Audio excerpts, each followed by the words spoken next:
Hello everyone, please do stand by. We are just making sure everything's getting set up. I'm just making sure the stream is set up correctly. As always, just make sure the YouTube stream is set up and not having any issues. Sometimes the settings can be a bit skew with, but I did preemptively set them up this time, so I'm hoping that it is behaving itself. So today we have the 2v2 tournament, again hosted by the SDL guys. We will see how many games we get through. I'm only doing part of the event today, but the SDL team will continue commentating right till the end. Bear with me while I check the stream on YouTube. It's always a wee bit funny. Hopefully, if I click edit and just have a scroll down, good, it's kept all of my settings, so that's really good. That makes a nice change. So I'm happy with that. And make sure I can see chat on my other screen. Hey Gregory. So I have no idea which game I'm going to stream first. Let me make sure I have SD League up in the background, just because that way I know exactly what the plan is. Just mute everything so we don't get any background sounds. But basically, I will try and avoid, as previously, the same game as the SDL League team where we can. The issue we always have is that it's not by default the option of... It's not by default that the option is spectate. So not everyone's games will be spectatable. People do try to remind them that they should put spectate, but... it's hard to say. I'm just going to make sure we can see all the games. We should be able to see all of the running games now. Hi there, Mario. Basically now it's just a bit of a waiting game while people get set up. I can see that SD League are doing exactly the same as me. He can see more games than I can, but that's interesting. Oh, it's because he's got the 10v10s up. He's also got the 10v10s. I'm only looking for the in-game 1v1, 2v2s, and 3v3s.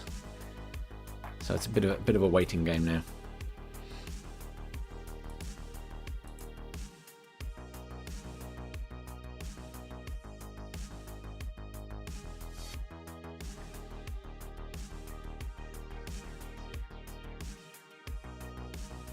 So how is everyone anyway? Anyone got any exciting plans for the weekend other than watching this?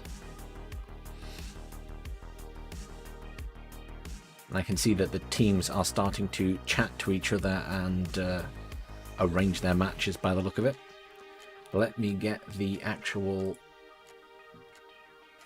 matchup list. So we've got 4 games to start with, and we will try and get in one of them. There's a few big name people playing today. We've got a team which is going to be Pixie and Razman. We've got a team which is Karma and Ambert. So, you know, some recognizable names from both SD and Wargame. We've also got Steven Seagal, P. Tanner playing, who were in the last tournament and did quite well. Steven Seagal even. He is Steven Seagal. Not to be sued by Seagal.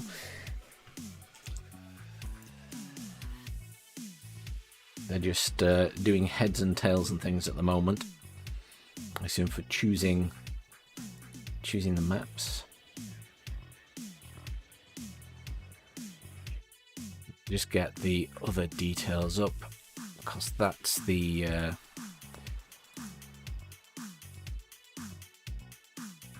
That's the actual team names I'm seeing there. I just need to get my list up so I can see all of the actual people in the teams, so we know what game we're going into when it comes to it. There we go. It should be on this Google Docs. If it's been updated, don't quote me on that. Right, let's see. Yeah, so we have some of the teams here. So I think that's Greyhound's game. which will be one of the tournament games. Let's just have a look at what the plan is.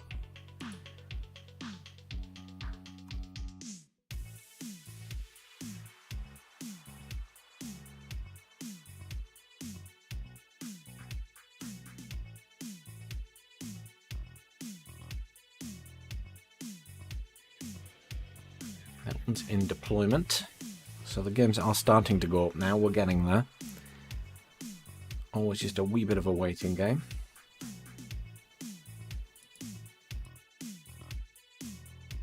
I know that one of the first games is going to be Karma and Ambert, but I'm sure Ambert will be covering that himself.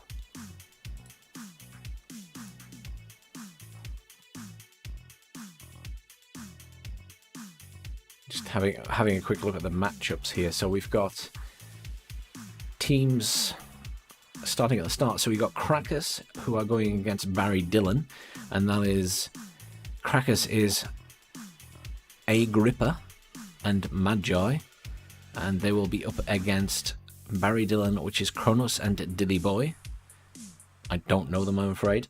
Then we've got in the other game, Give Me More Pain versus Vevictus.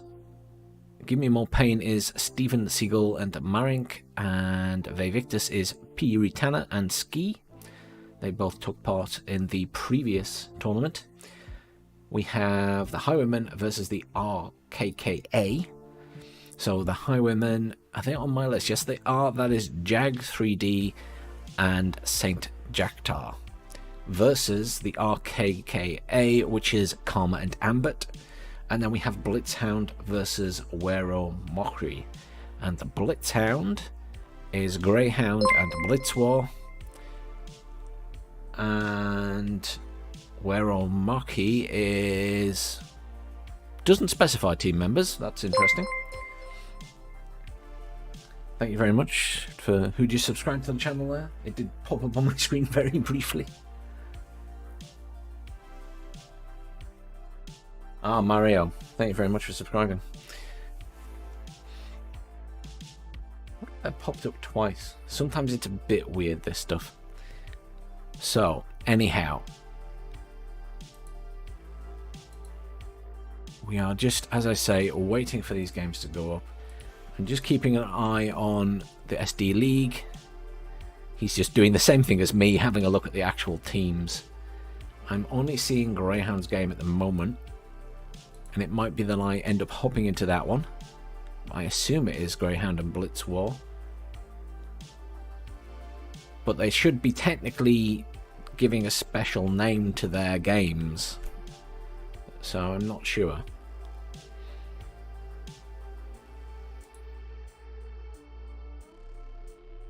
Ski is setting up their game.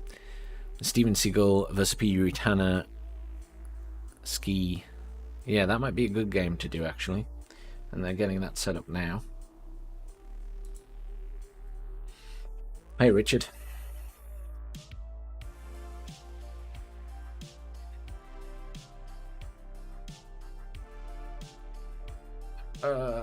Grigory, sorry, you asked teams versus teams. I will send you the link to that as well on Discord.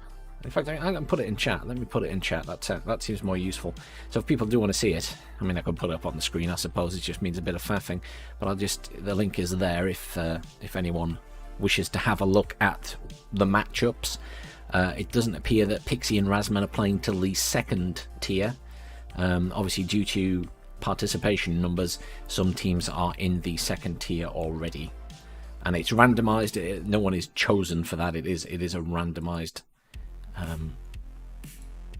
decision.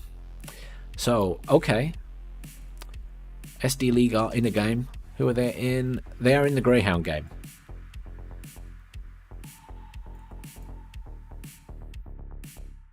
Fine. So they're in the Greyhound game. With Blitz War. And who are they against again? I can click on my own link. So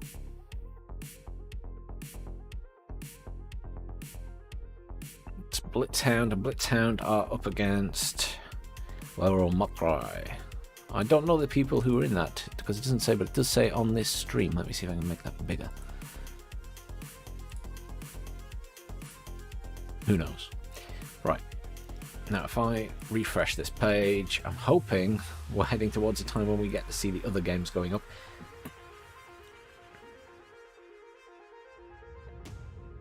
I'm going to hop in, I think, on the Steven Seagal game with Puritana and their teammates.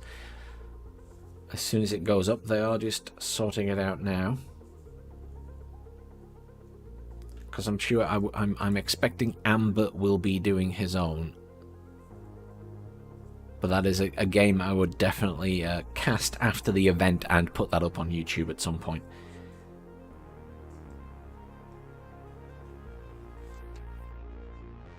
And then just confirming the rules for the game. Let me double check what the rules were.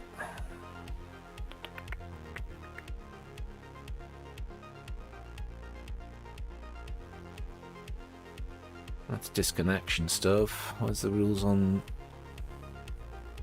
So they're playing on the 2 ways map. It's 2 ways all day today. Where are the rules on? It doesn't actually say the rules on.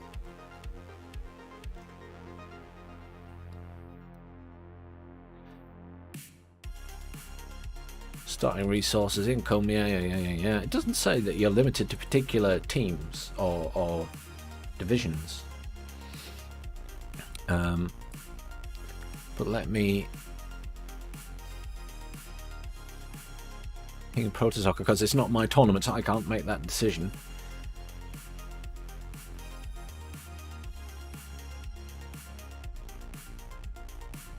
I think they're having to choose whether they're packed or...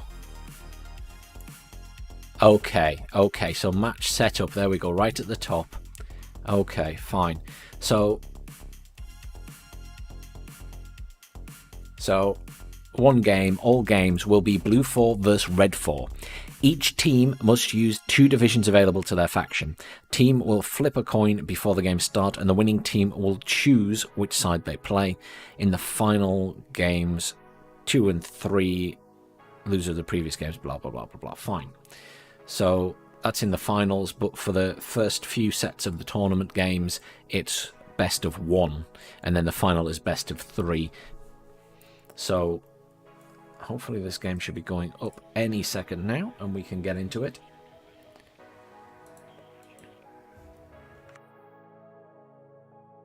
I believe I will...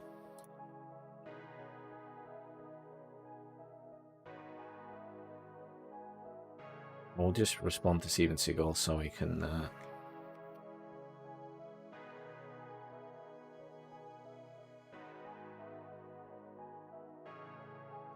Just so he's aware that that is the case, because I think everyone who is... I think Protosoccer is busy, obviously, streaming the game now.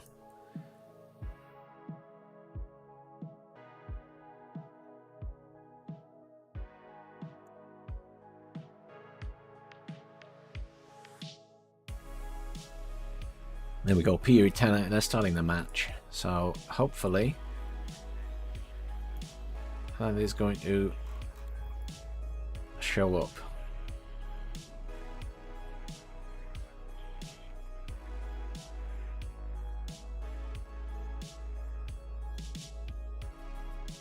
I don't think they'll be adding anything else in WARNO, and Wargame they're certainly not going to add any more. WARNO, I suppose, in the future, potentially, but certainly not before release. It could be a DLC. And how are things in the Canary Islands? I've never been. I've had friends who have visited.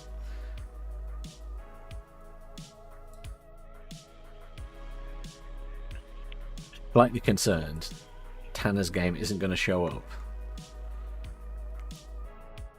Slightly concerned.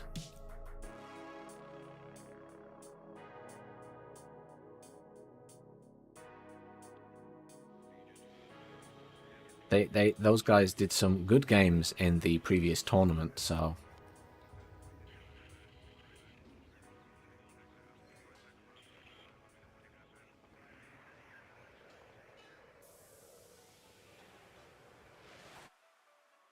Slightly worried that that's not appearing.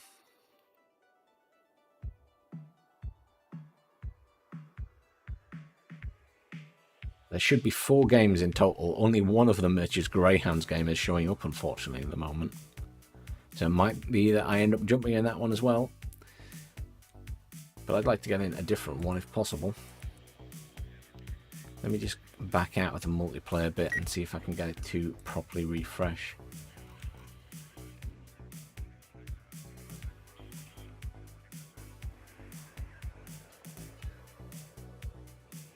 Yeah, you might be right, Gregory. Possibly in WARNO.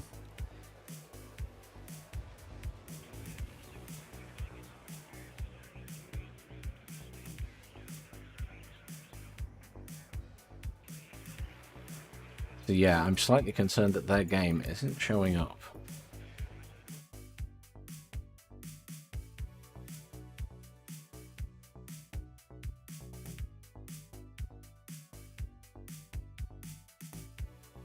The M60A3?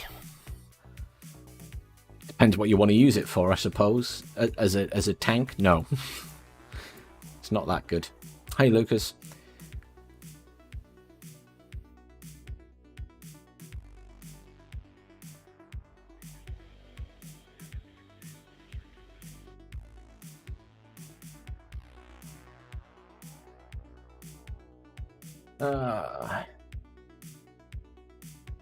It's a little bit hit and miss whether games go up, unfortunately, as viewable.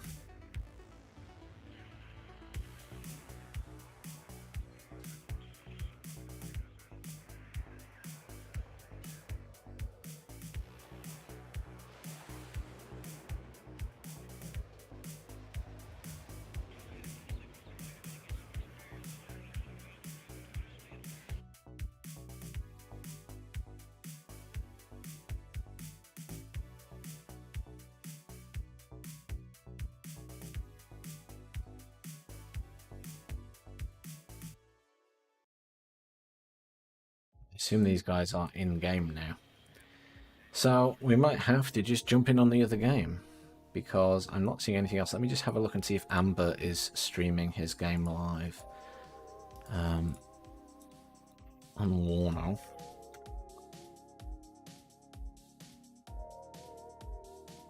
That's Yogdog and yeah, well, everyone's in the same game. I know Yogdog was going to be doing it with him. Amber isn't in game yet, in fairness, by the looks of it.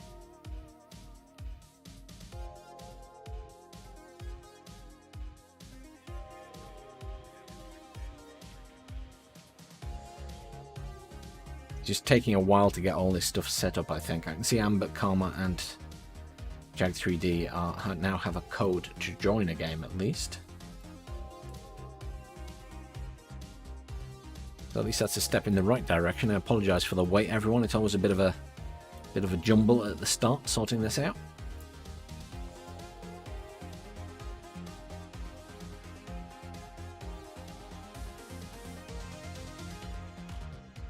Yeah, the problem was the gun for me on the M60. It's just not that powerful, as from our testing the other day.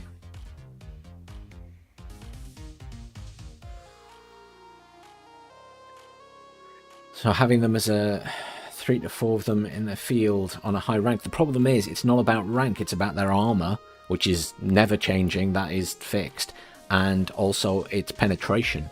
So the penetration on those things is quite poor. And if you watch my testing video from the other day, we test the M1 against T80 BV. Now the M1 has the same gun currently as the M60A3. So if you look at that, you can see that it can't even hit the tank, or doesn't fire, because it doesn't have the penetration to get through the armor. You'd be talking about having to hit these tanks from the side to do it at max range. And even, you know, with the M1 parked right in front of the T80, T80BV specifically, it only took off half of its hit points, so its gun just isn't that capable.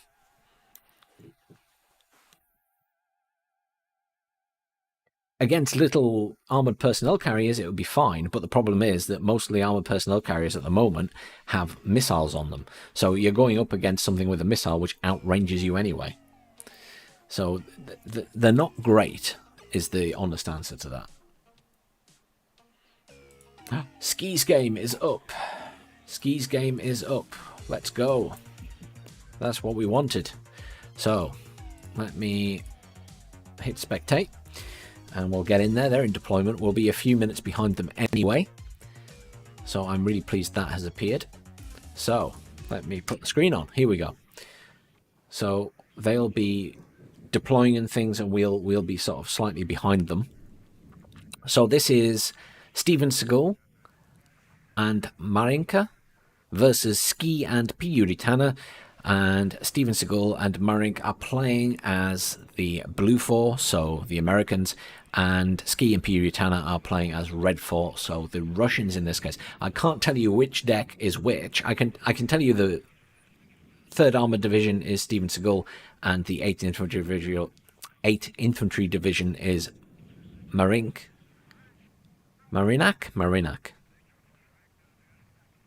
And then Red 4, can we hover over and see? Yes, we can. So Ski is the 79th Tank Division, and Puritana is the 39th Stealth Division.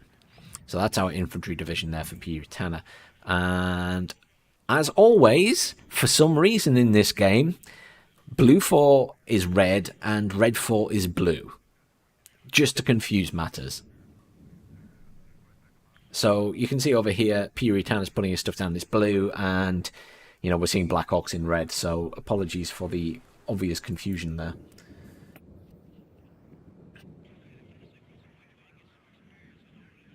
Now, let's have a look-see. You know what I should do? Because it looks terrible, let me just click on Options and Interface, Labels, Don't Aggregate. And then there's an option to change this to Tactical Labels, RTS, NATO. Wasn't there an option to switch this stuff back to Wargame Red Dragon? I'm going to change these all to small anyway, because they're so big at the moment. Do you remember, Gregory, what the setting is for this? Because I can't remember. I should have changed this before. I completely forgot. Strategic icons. RTS NATO.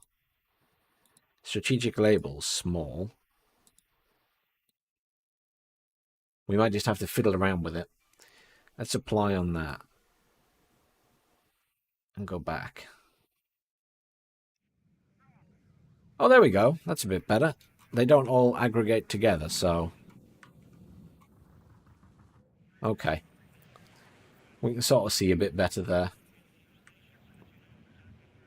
Oh, it was only promised, but it's not in yet. Okay. That's a bit better. Things aren't quite as big and boxy on the screen now. So we can see things a little bit easier. I prefer that. So we can zoom in to see exactly what's there. So we've got Steven Seagal at the top. We've got Marinak at the bottom there. We've got Puritana at the bottom. And Ski at the top. And basically we're seeing a lot of infantry down there. Plenty of anti-air included in all of that there. You can see 2 squads of Stingers. And down at the bottom here we have... Not Stingers. Igglers. I keep thinking they're Blue 4 because they're blue. They really need to fix that. So, some anti-air down there as well. A few tanks. And what we got over on this side. Rangers, Stingers. Bit of a mixture of stuff dotted around there. And then up here at the top. Mech rifles, military police. Not an expensive force at the moment. Oh, there are more units going down. I was about to say, that doesn't seem like a lot. They're still deciding what they're putting down. I assume they're working together and making plans. Ah, the army general. Fine. I'm happy enough with this for now, because at least I can... There's not quite so much of a mess on the screen as there was previously. So we are obviously a little bit behind them. They'll probably have already started the match. This should be a good match because Piri, Tanner, Ski, Steven Seagal in particular were in the last tournament, and they did pretty well. I mean, Steven Seagal did very well. So this should be an interesting match. We should see some interesting tactics in this game, because obviously we had a lot of new tactics and ideas that came out in the last 1v1. So I'm expecting some interesting stuff to come out of this today.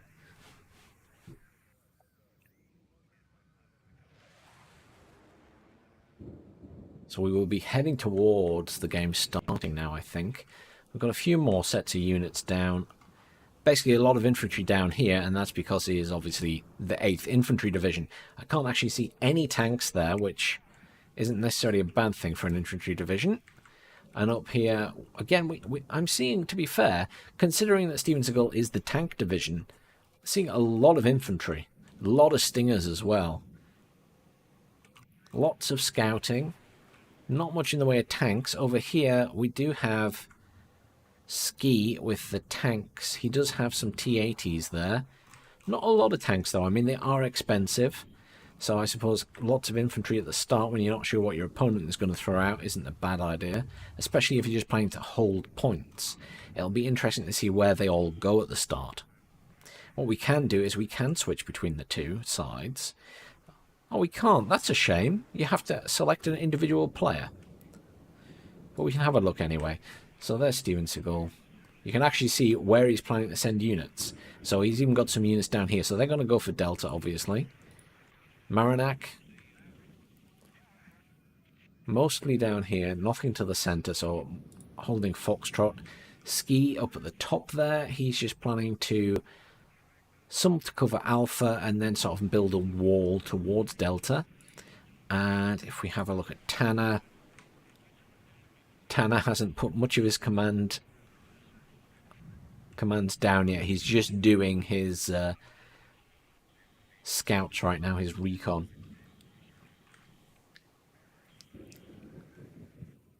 Let's go back to neutral. I think it's a bit of a shame you can't select the sides. It has to be each individual player.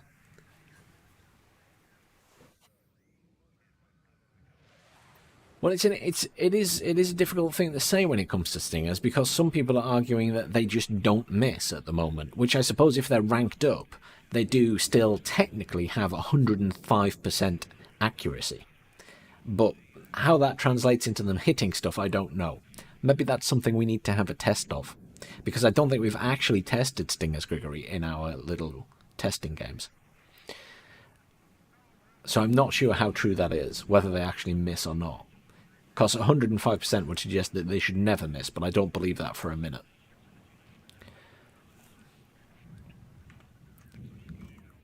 So we've got a beacon going up there from Marinac. I assume he's maybe going to send some bits there.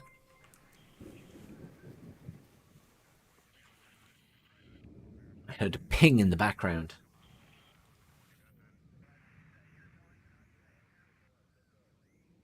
Thank you for following, Saint. Aren't you playing in this tournament? That name rings a bell.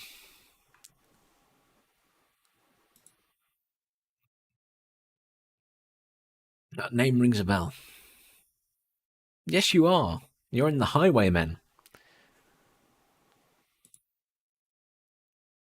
Oh, you're playing against RKKA.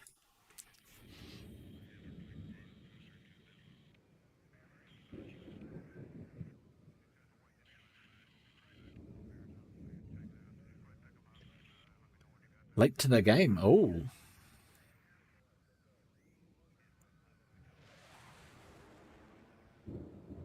Oh dear.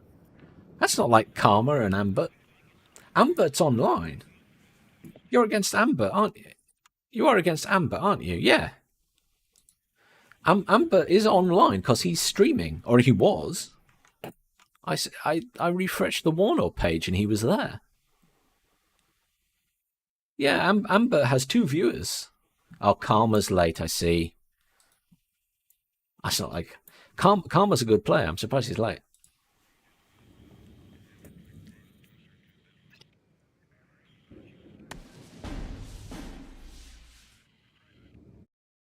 What was that noise?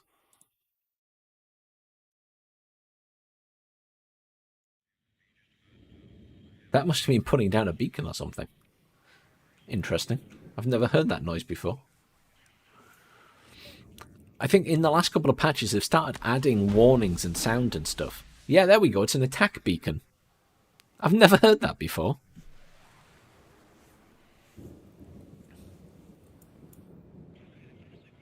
Yeah, Grigory, it's just Karma that's late by the looks of it. He will appear at some point. Let me just check Discord. I assume you guys are already there. Yeah. Karma is online, but he is away. Hopefully he appears. Hopefully he does appear. Right, so back to this game. We must be getting towards deployment finishing now. Let me just quickly skip through everyone. Yeah, so Piritana now has some of his forward commands down for the end of this. So we should be... Oh, we're off. We are off. Let's switch back to neutral. See where everyone's going.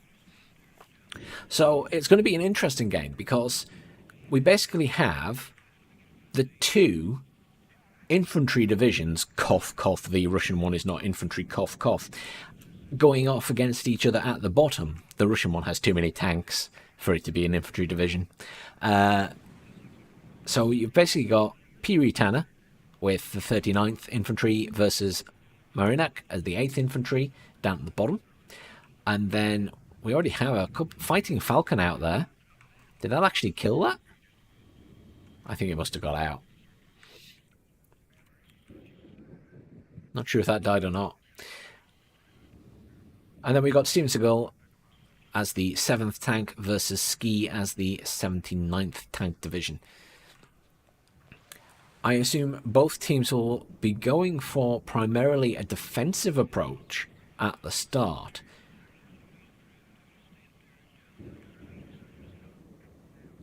Just having a zoomed out view of where everything's going. We've got some Apaches coming in there and some choppers on the other side. Not leaving home without those. That Falcon is just hanging around the back there, I assume to deal with any bombers that come out. Already a little bit of skirmishing going on up here.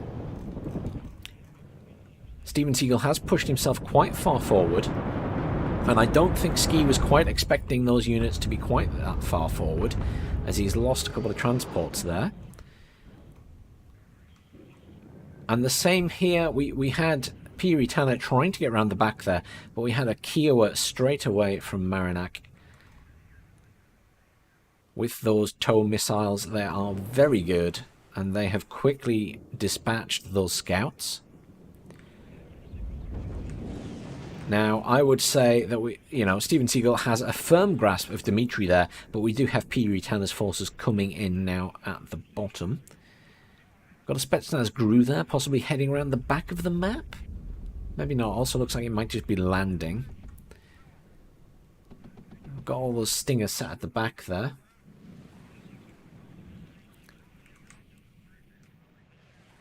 Yeah, very defensive position being set up here by Marinak, just holding Fedor. I think Tanner's initial plan was possibly push a little bit further forward and try and get scouts around the back, but obviously that was cut short. And the majority of Tanner's forces are now going towards Dmitry. I mean, it's all to play for here when it comes to Dmitry. That is the point to hold on this map. Yes, it's great if you can get one of these points off your enemy, but this is where most of the fighting will take place. Now that's interesting. So obviously Steven Seagal's forces are mostly down in Dmitry and sort of spread down towards it. And I can see that Ski feels like he's got more forces up here, but they're not going to be doing too much pushing.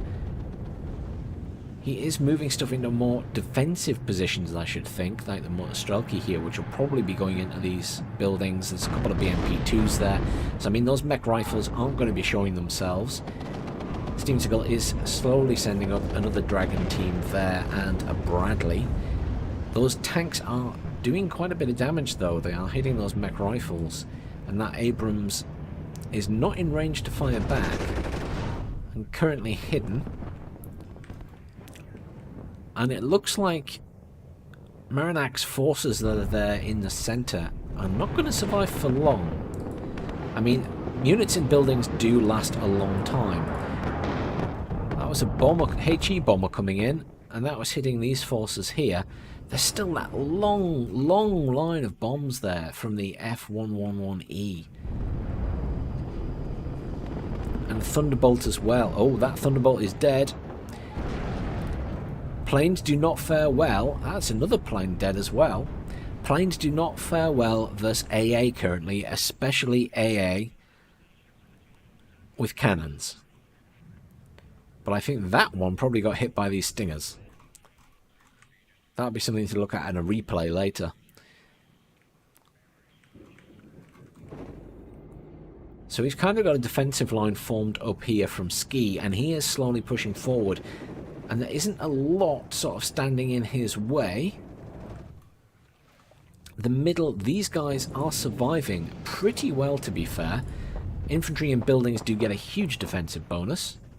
And unless you can get in there to be able to fire at them with lots of vehicles, you're not going to be doing too much. There is this UAZ with an anti-tank gun, but that's going to get hit by the mech rifles missile. That's not an issue for them.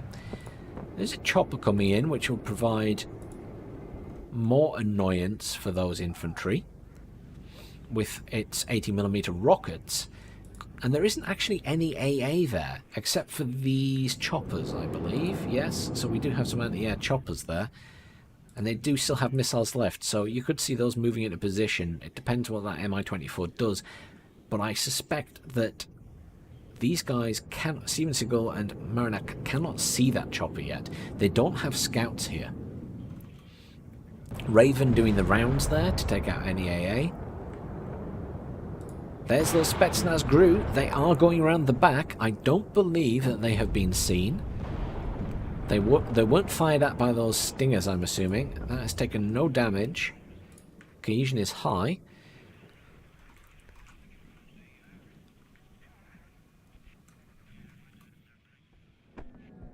Now that's interesting.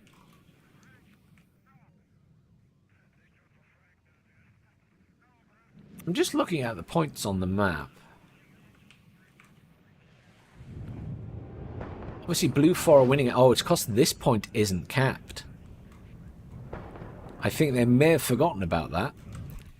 I just noticed in the corner of my eye the point's ticking up for Steven Seagal and Marinak. But it's just because Anna wasn't capped. That is getting capped now. Artillery shots coming in there. Just from an Akatashia. None of the new artillery pieces out on the field yet as far as I can see. Let's just check over this side. Got some mortars out there. None of the big artillery pieces though. A couple of mortars there as well. There's quite a big build-up of forces here for both. In fact, both players have stuff here. They seem to be making this more of their pushing defensive line. I mean, at the moment, I suppose, honestly, it looks to me like Ski has the bigger force. Certainly more tanks at his disposal. Tanner is just kind of not got a lot of units down here. It's just kind of holding. The majority of his forces are sort of in the middle. This is a good place to have units. They can fire down off this hill. Notice that was particularly effective for things like, I don't know, BMPs in this case, or indeed the Bradley, because they can fire down onto the town from above.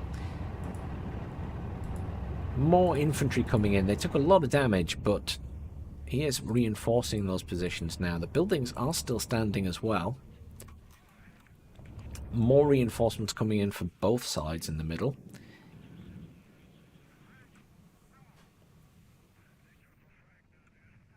Aka yeah? We should give it its NATO designation. That would make it easier for me to pronounce, Grigory.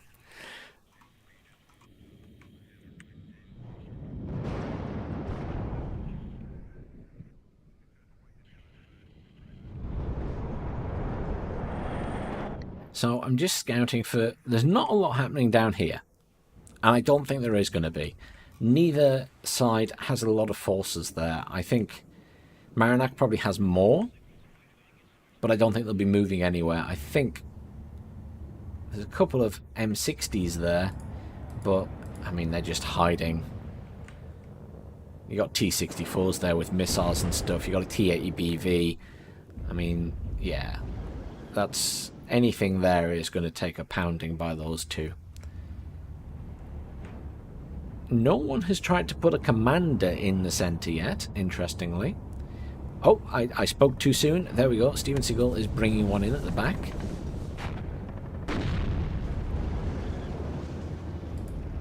Those mech rifles, where are they going? They're running down the... Oh, they're going to the front building so we can get stuff in the back, I assume.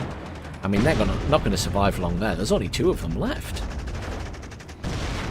They are getting shots off on that BRM-1 though. Mortar shots coming in there? Yeah, mortar shots coming in on all those units at the front. The problem with mortars at the moment is they have such a wide dispersion area.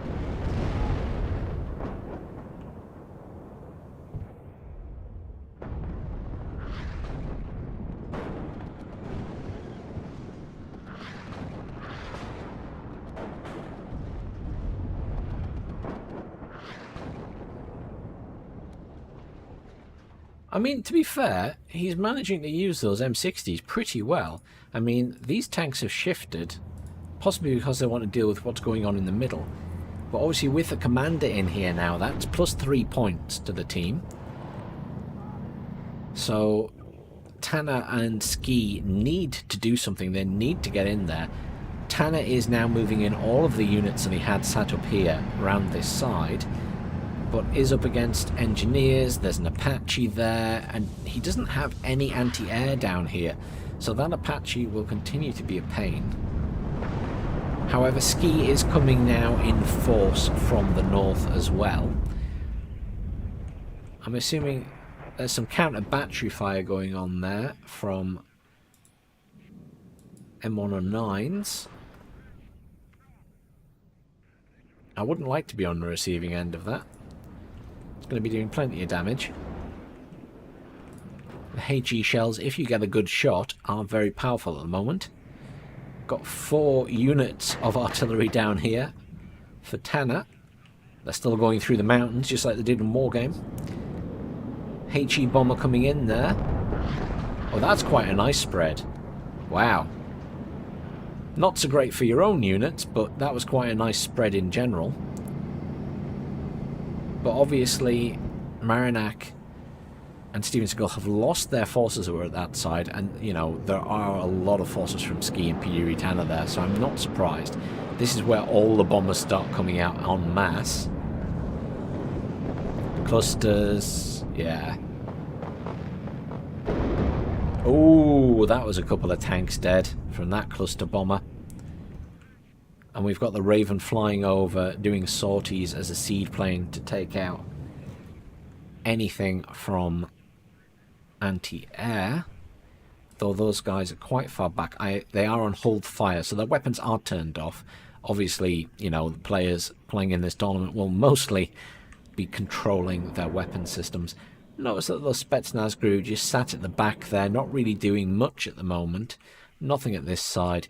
And Steven Seagal and Marinac do not have anything behind the bases of Ski and Tanner. Lots of artillery and mortar fire now. Look at all these mortars firing at the middle there. But the dispersion on those shells is huge. You're relying on numbers to deal with it.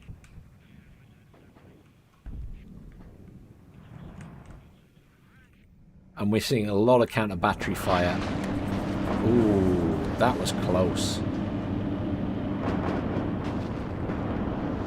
Did they get out? They did. I'm surprised they weren't more damaged by that. But that just goes to show that at the moment, HE explosions do not do a lot of AoE damage. If you hit it precisely on top, you do a lot of damage, even to a tank.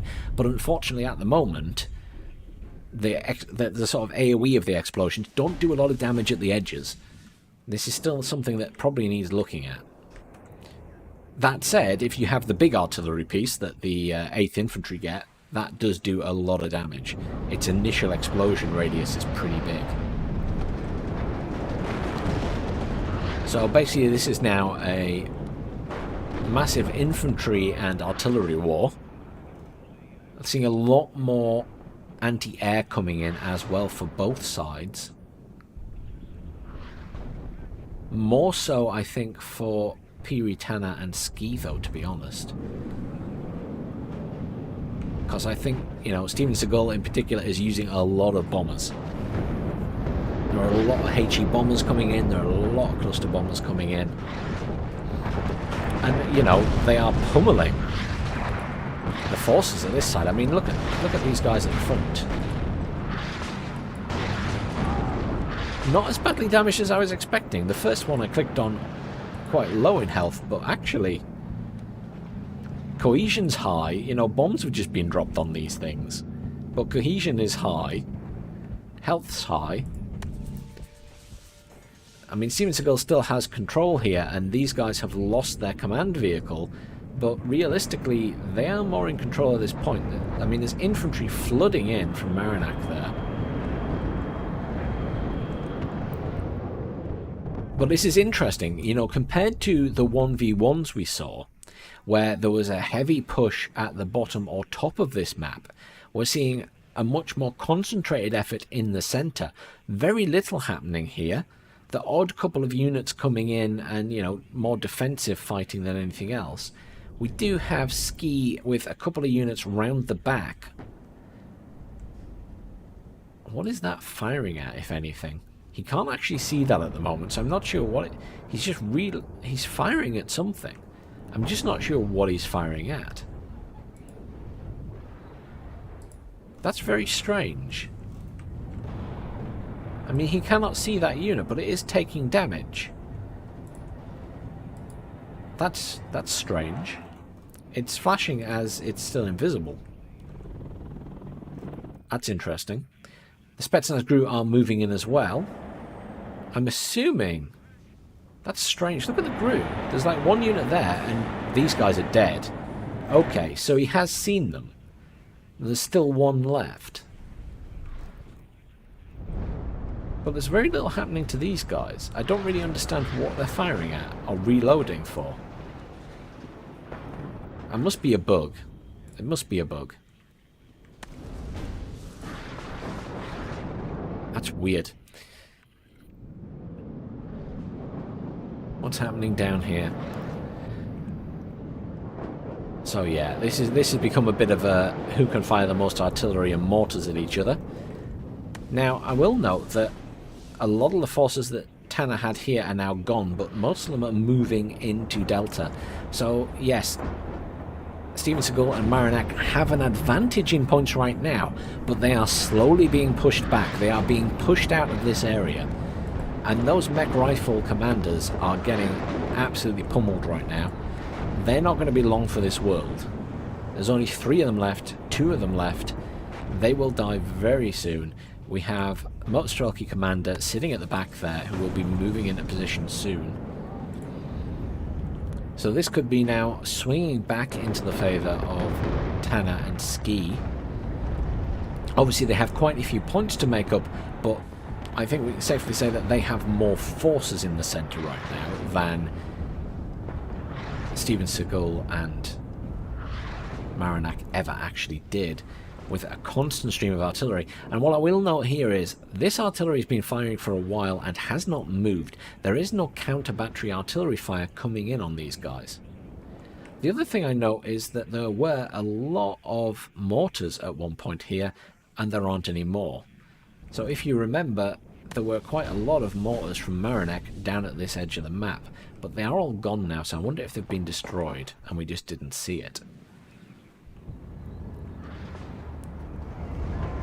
A lot of arty coming in the middle there. But at the moment I would say that Tana and Ski have a firm hold of that.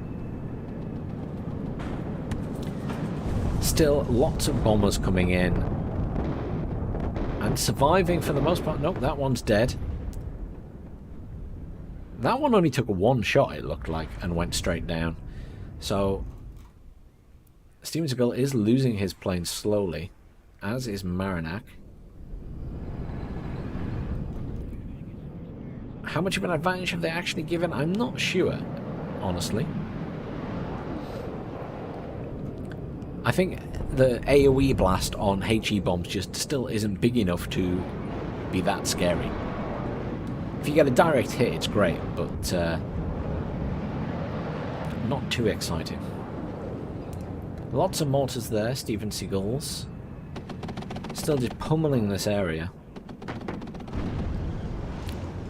And a lot of fighting happening up here still. I think that Steven Seagal and Marinak are going to have a hard time pushing back into the centre now. They'll have to build up a lot of forces to get in there. And Tana isn't just sitting by and not reinforcing. There are more and more units coming in. Tana is getting some further back, so even if stuff comes down these roads, then it's feasible for Tana to attack from around the back. Though I imagine these guys are going to be heading up here to kill this CV. If they can get up there without being seen, it's not a bad idea. And again, we're just seeing nothing at the bottom of the map this game. It is all about the centre. Lots of artillery coming in. We are seeing some counter-battery fire there from the M109s of Marinak against these Aktashes. Sorry, I'm still going to pronounce it wrong, Grigory.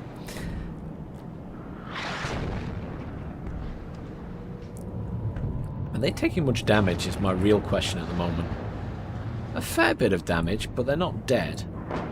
Though Ski isn't moving them. I assume Ski is busy dealing with something else. And to be honest, I think they're going to survive.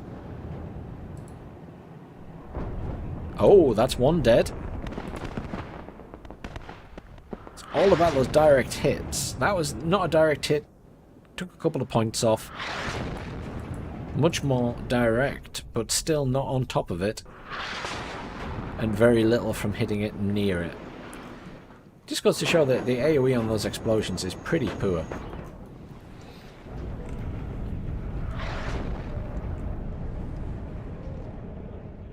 So. He's finally moving them. He has realised that they're under attack. Got a small force of engineers coming in here, but they seem to be somewhat out of ammunition. They have been using those demolition charges as grenades, but they have a lot of forces coming in against them.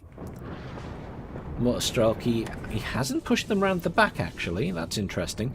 He's pushed them into those forces at the back, probably trying to kill a few of those mortars. Now I will note, while it seemed to be going heavily in Piritana and Ski's favour in the centre, you can see that their line has been pushed back here. Their line was primarily down here in this area, and it is now further back. So, you know, Steven Seagal and Marinak have been able to hold their own line and push back slightly up here. But unfortunately, in the meantime, completely lost this area.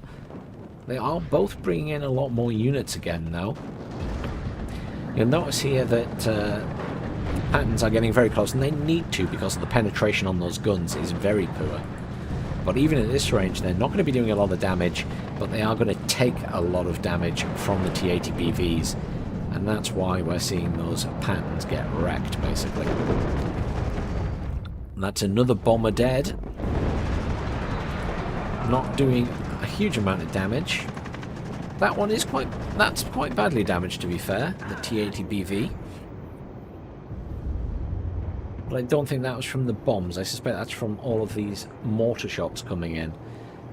And again, if you do get a direct hit on top of an enemy tank with a mortar, you can do it quite a bit of damage.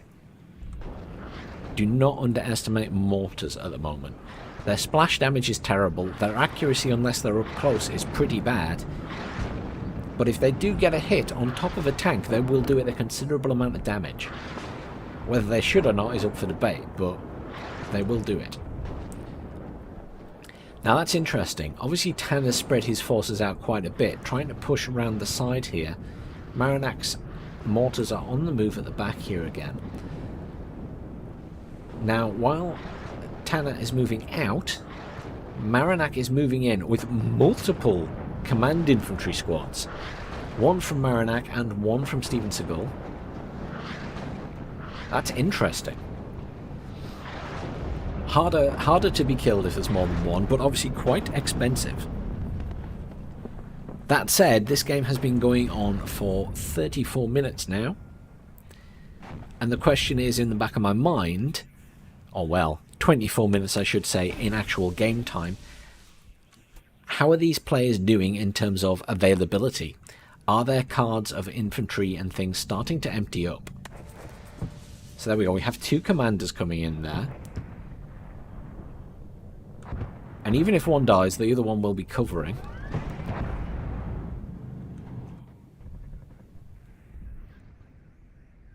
A reversal of Tanner's units here.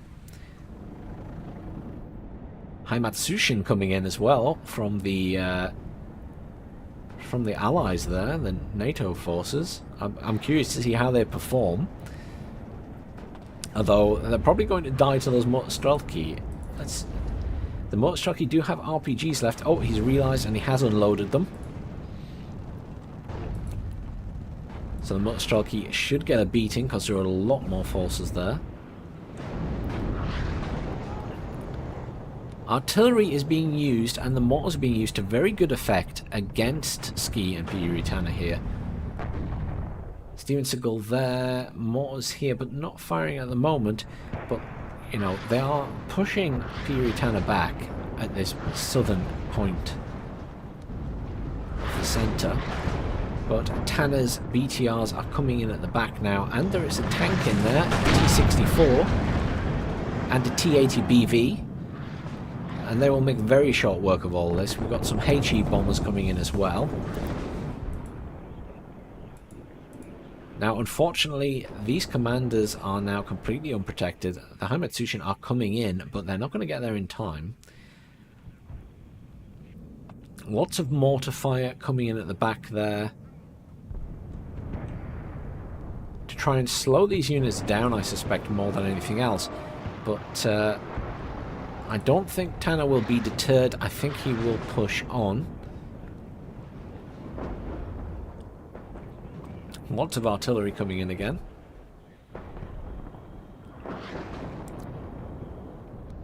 Mainly hitting the anti-air. But that is a good strategy. Taking out the anti-air works quite well. Now, do you notice what I notice? That was interesting.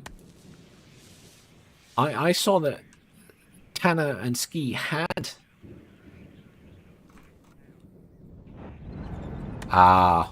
they must have taken this point or killed the command vehicle that were in there.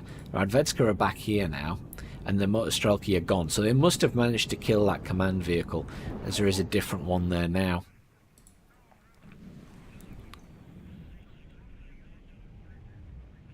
I'm too busy concentrating on the middle. So again, these commanders not going to fare very well against two tanks. Haimatsushin are coming in, but they are slow. Very slow. And there's still a lot of artillery fire coming in. We'll be going straight on top of those guys.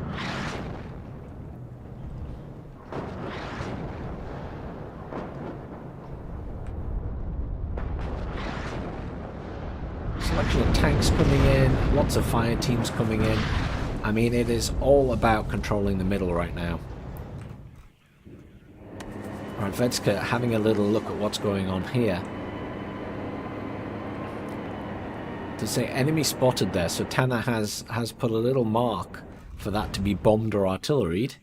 Need to get those infantry out of that vehicle and into the building. I believe that is an infantry squad in there.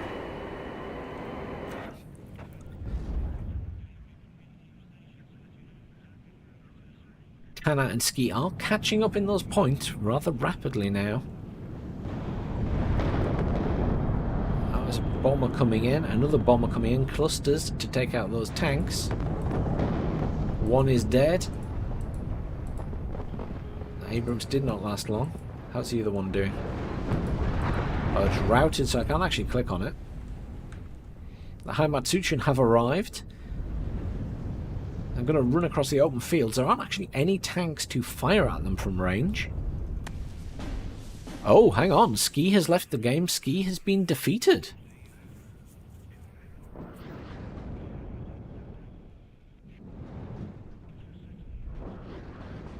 Interesting.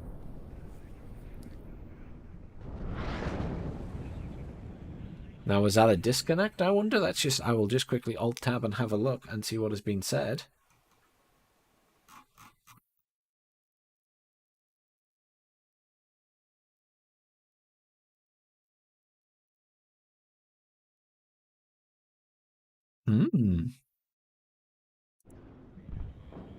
That's interesting. I'm wondering what the situation is now in this game. What happens on a disconnect? Now, what I will say is, if your teammate disconnects, you get access to all your units again. You get access to stuff that, obviously, if your availability was empty, you now have access to loads more availability. So, I think in that situation, Tana has just got access to a lot more units when his availability may have been dwindling. So I'm not sure what the situation is there. That's quite interesting.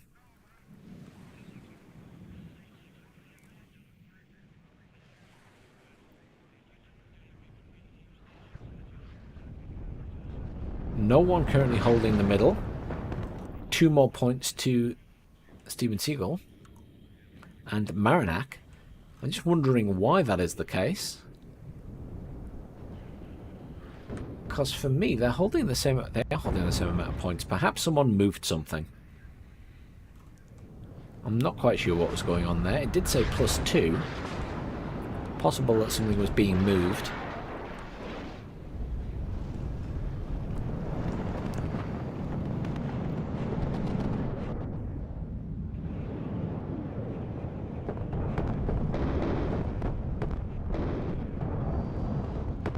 Planes dying left, right and centre. No one has a command vehicle in the middle. There is one SAT waiting to come in there for Tana.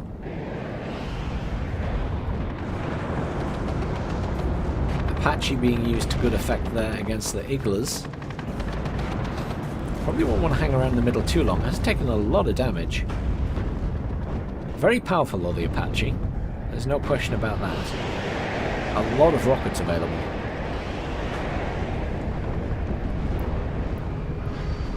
You'll notice that a lot of the fighting has sort of stemmed off up here and it's all focused here now.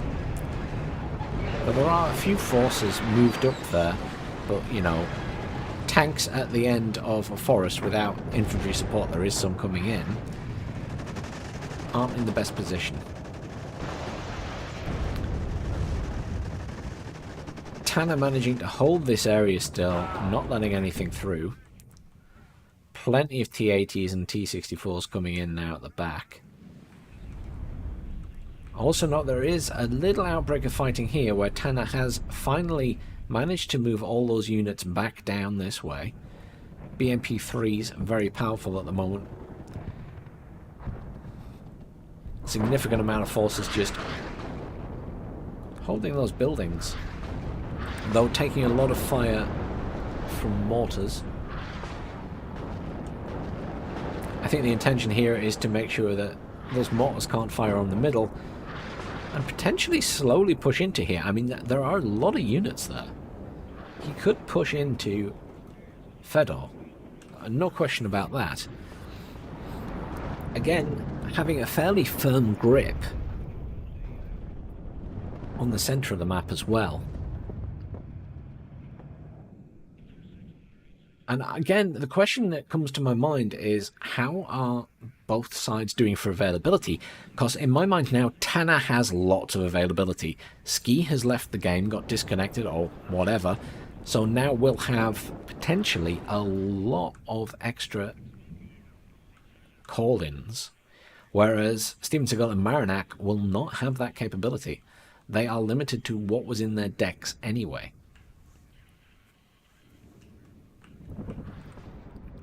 Do note there is a Heimatsuchen there, I assume staying there for defensive reasons, and that Mostrelki is pushing up. Is still fully armed, as are these guys. That'll be an interesting little fight to see how good the Heimatsuchen are compared to Mostrelki. They're both trained. A couple of tow cobras flying in here. They do have missiles. They will be very effective against these infantry. Though the BMP-3, if they get too close, might do them a lot of damage. Zoom in on the BMP-3. It's apparently a tiny, tiny model. It does look quite small.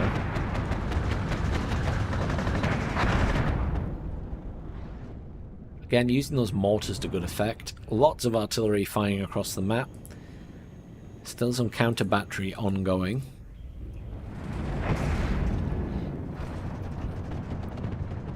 Now, there were forces here for Steven Seagal before, and they have been pushed back. But admittedly, Ski's forces aren't obviously moving very much, because Tana will be concentrating on other stuff, namely the middle. But is in control of the middle, might I add, at the moment. So points slowly dripping in even, or trickling in for Tana.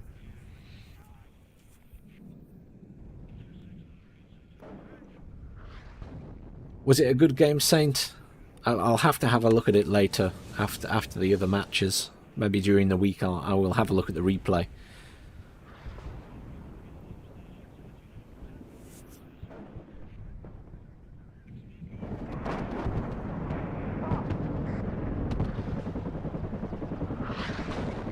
Now, there you go.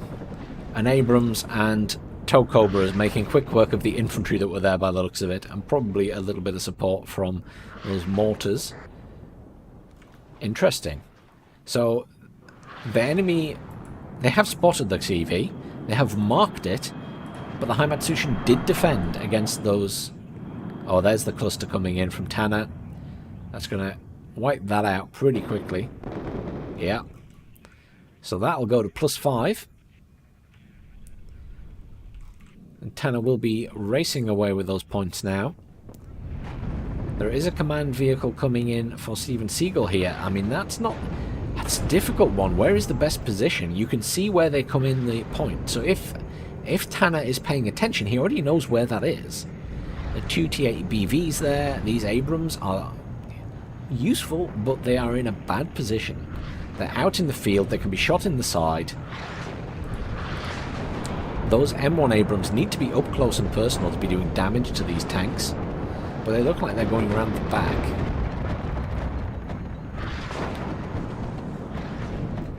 That was a bomber coming in. 2-point advantage still, because there is no commander back here. There is one coming in, of course, and there is a command tank coming in. For me, that should be heading towards the middle of the map. A tank will survive longer than a little mutt. It's only a little jeep. Oh, well, commiseration, Saint, but I'm looking forward to that, because I bet you did fight well. That command, yeah, that little mutt died already. Lots of bombers coming in from Tana now. He has obviously access to all of that again, with Ski no longer being in the game. Still at +5. For Seagal and Marinac to be in with a chance of holding on to this, they need to get that command tank up here ASAP. That command tank needs to be in this zone. I will note that it is at the bottom, and it is going to be going past these guys, and they do have an RPG, which is turned on, so it will be engaged.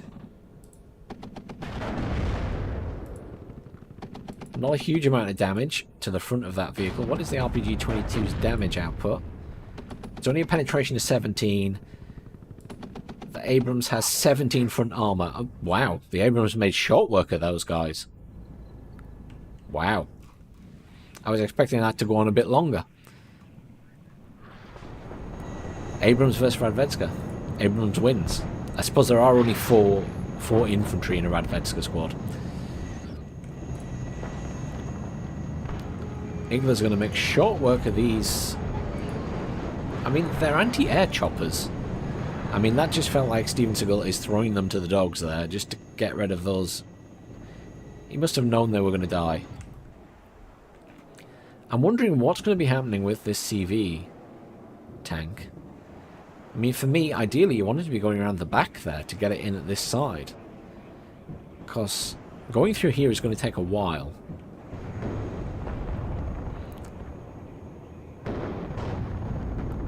I mean, at the moment, neither side have a command in there, so this is now, again, stalemated. No one's getting any points. There are multiple MRLS and MRLS clusters in now for Steven Seagal. I assume that's for lack of anything else to call in, perhaps. So, relying on the artillery to do damage. But very few units for NATO right now. And I mean, their cards must be empty by this point. I mean, we're seeing choppers coming in, we're seeing more CVs, we're seeing command tanks, you know.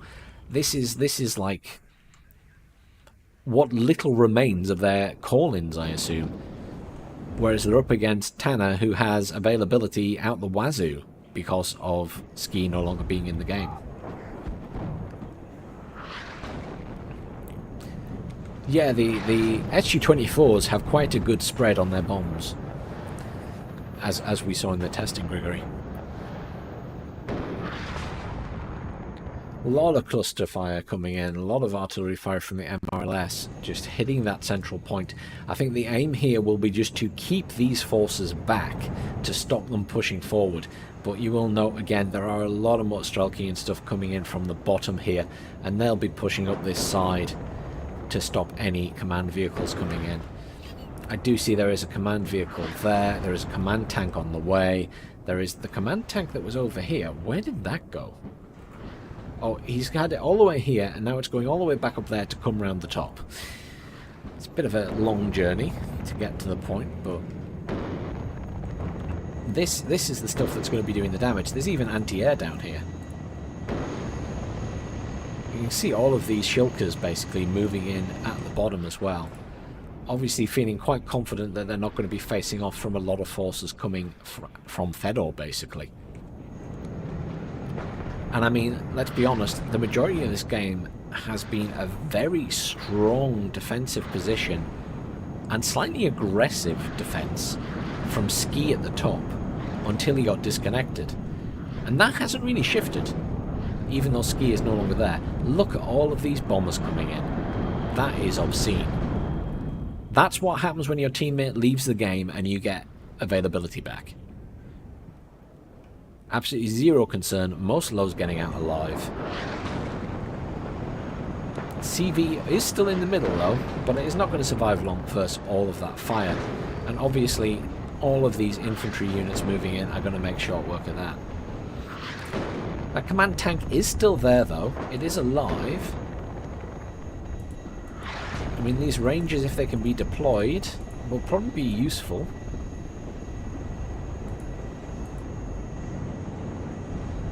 Oh, they are deployed. My bad. The Rangers are deployed. I just had the Kiowa selected. Look at all the artillery coming in there. Wow. Plenty of counter battery coming in now, though, from both sides. This is a lot of forces again from Tanner. I mean, the problem that Tanner is going to have is that that artillery isn't going to stop. They are going to keep firing until they kill whatever command vehicles are there. Of course, their assumption is it's at the back, whereas he's got one down here. So whether they realise that is up for debate. A lot of forces here. A lot of artillery coming in. Look at all these guys at the back, all lined up neat in a pretty row. 1, 2, 3, 4, 5, 6, 7, 8. 8 pieces of artillery from Tanner. Some of them are from Ski. But 8 pieces of artillery there. 9 pieces of artillery. Another 4 there. 3 there. Nope, 4. So this is just a complete artillery cluster biff in the middle. From both sides. But I think Tanner has the advantage in that he's got that much more infantry in the centre. Well, yeah, that's the other question. How many more CVs do these guys have in their decks? How many more of anything? I mean, Steven Seagal and Marinak must be struggling. They must really be struggling. Tanner has gained availability again. So yes, he'll have a harder time. He's fighting against 2 people, but he has more units to play with. Whereas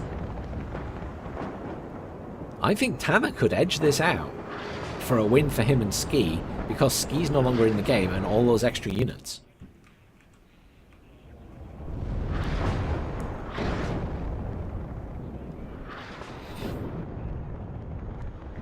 And I mean, you have to give it to Tanner. He is doing a good job at controlling the units in the middle against 2 people. I mean, in that situation, is it better, would you say, that the team with 2 people starts pushing somewhere else to really stretch out Tanner, to make him have to concentrate on multiple places at once? I mean, the option would be to attack from Fedor into Gregory. Look at all those bombers coming in. So many bombers. And I think, you know, all of them there getting out alive. But I wonder if when you've got a situation where you're 2 people versus 1, is it better to try and push multiple locations at once to really stress out that single player? Because this is in the bag for Tanner now. But it does raise interesting questions about, you know, gaining that additional availability. It makes such a difference being able to call in your entire force again effectively. Especially if the enemy team have nothing left to call in. Because look at this, there's just huge amounts of units coming in. And both sides must have a lot of points. But there's just nothing, or hardly anything coming in from these guys. They're out of units, and that's game. Game to Tanner and Ski with a Ski disconnect. That's interesting. Oh, look at all those kills from Tanner. Wow.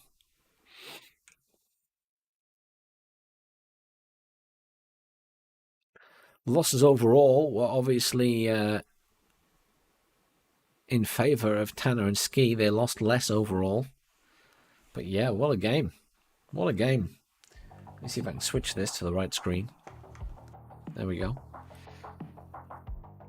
So we'll exit out of that one. So that was interesting. I'm curious. I'm just going to have a look and see what the thoughts were on that, because that was interesting. All those extra units you get if someone disconnects.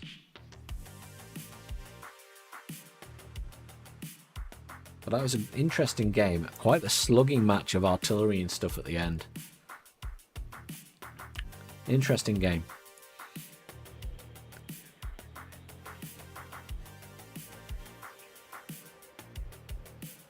So at the moment, there are no other matches up. It looks like the next round matches might be starting. Hang on. Yeah, so I can see that RKK and versus Max Verstappen M1A1 is currently setting up.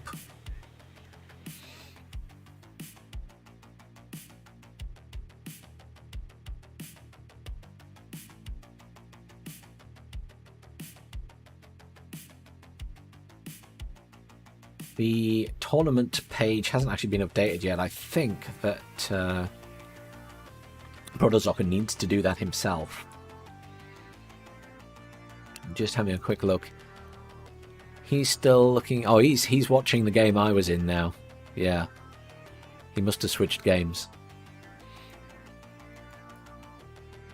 Yeah. Interesting, though. Very interesting.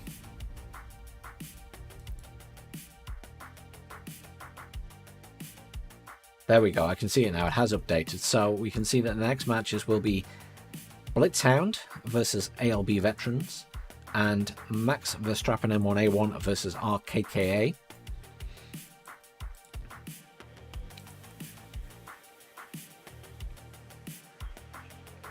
And obviously RKKA's game will be Ambit, so he'll be streaming that himself, I'm sure. So I will try not to hop in on that one. There aren't any other games running at the moment, so I'm not sure what the outcome was for some of the other games. I'm just having a look at the replays. So I can see Ambit's replay up for his first game is there. Greyhound's game is there.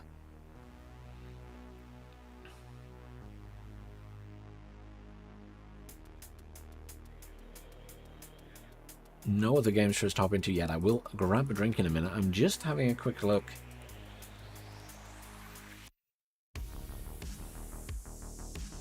Not sure about... Let me have a look there. So technically it is Ve Victus will be playing against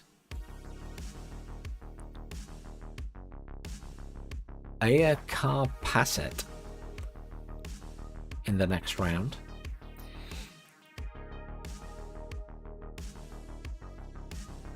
RKK vs Max Verstappen is up now. They will be playing, but as I say, I won't cover that game at the moment because obviously Ambit will be doing that himself. So I will let him do that one. What I will do is I will quickly download the replays for the other two games, and we can perhaps have a look at one of those. I think it's always worth grabbing them, and I'll just stick them into the right folder if I can remember where it is. Steam apps, if I remember correctly.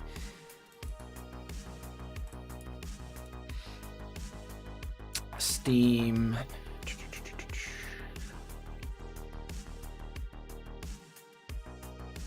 It's got me wondering now. It is written down somewhere. It is written down somewhat.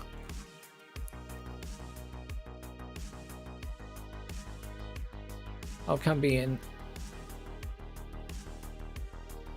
Oh, it can be in Save Games, Eugene Systems, Warno. So let's have a look there first. Documents, Save Games...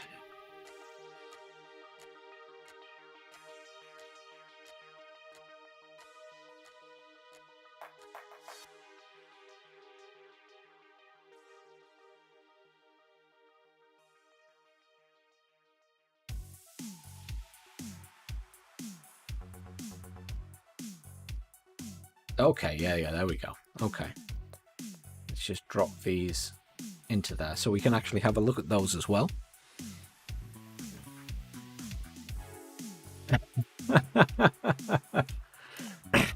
Are you feeling bitter, Saint? Are you feeling bitter? I won't watch that one now. We will. I'll save that to do a replay of it. I'll do the replay with the casting another day. And upload that to YouTube. But yeah, just keeping an eye on what other games are going up. I assume all the games have finished in the first round now. We're just waiting for all of that to be updated.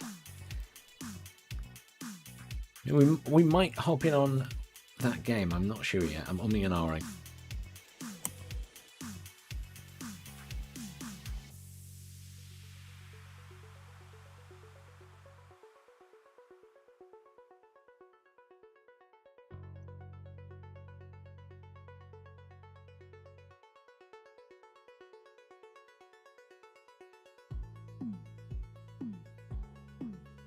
having a look at who that team is. Max Verstappen. Oh, it's Hippie. I've seen Hippie talking in the chat before. Okay. We will see. Let me just grab a quick drink. So I will...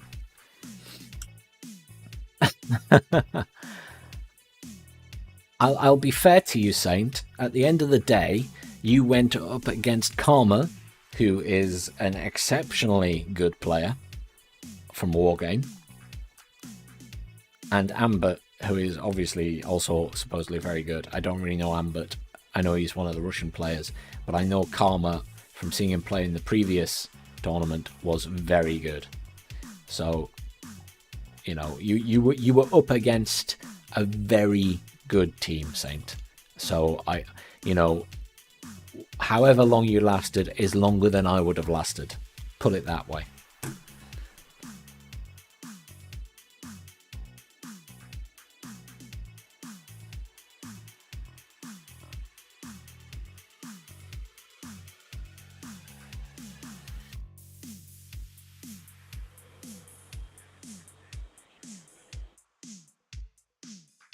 Right, I'm going to quickly get a drink, so I will be right back. And when I do, if there are no other games being set up, I'm keeping an eye on chat in Discord.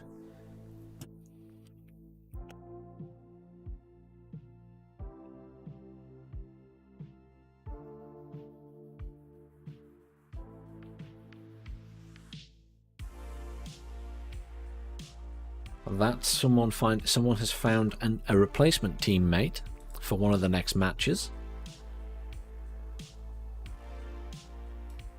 And that was for Krakus, which was... that was going to be Krakus versus Barry Dillon. And Barry Dillon's team were Kronos and Dilly Boy. So there is actually another game to go up yet from the first round.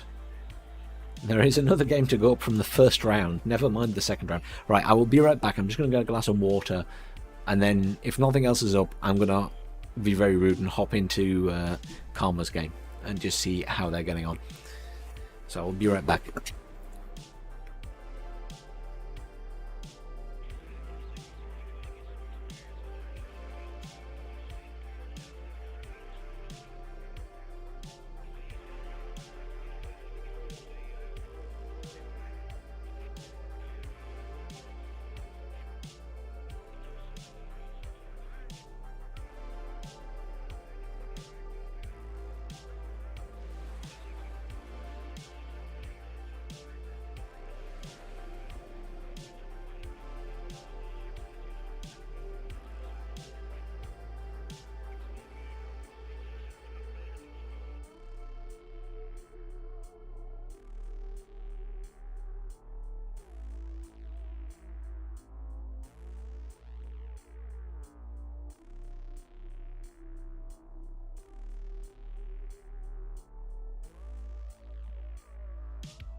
Right then.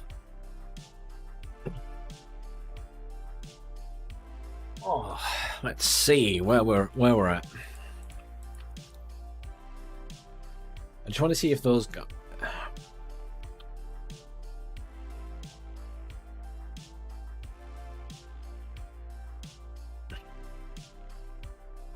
Right, on the basis that there are no other games up, I'm going to be very rude and invade Ambert's game. I know he's probably also showing it as well, but our commentary will be very different, I'm sure, because I'll be seeing the whole game and he'll be seeing it from his side.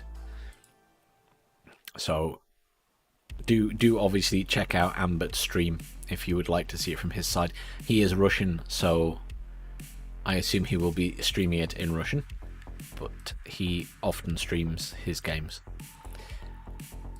But let's, on the basis that I can't see any other games being set up at the moment, I know that they are trying to work out that other first round game. Let's hop in on these guys. They are already in fighting, so we should be able to skip forward and have a little look at what is happening post deployment. So This is Hippie and George Patton versus Karma, who is advertising his YouTube, and Ambert.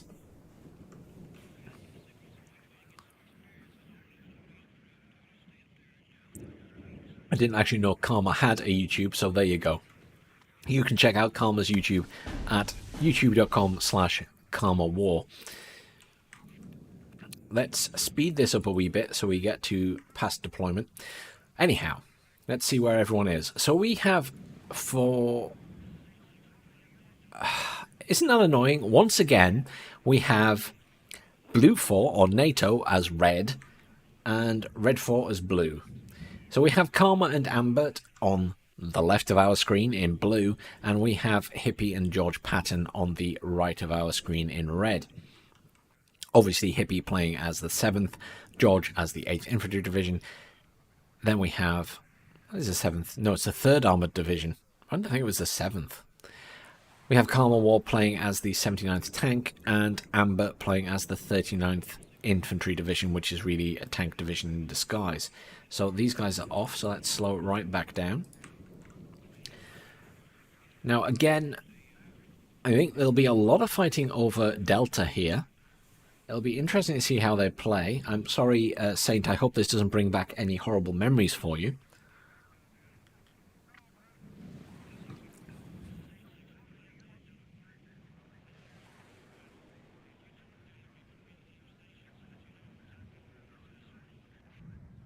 Use of a scout chopper, which I haven't seen a lot in tournaments so far, actually.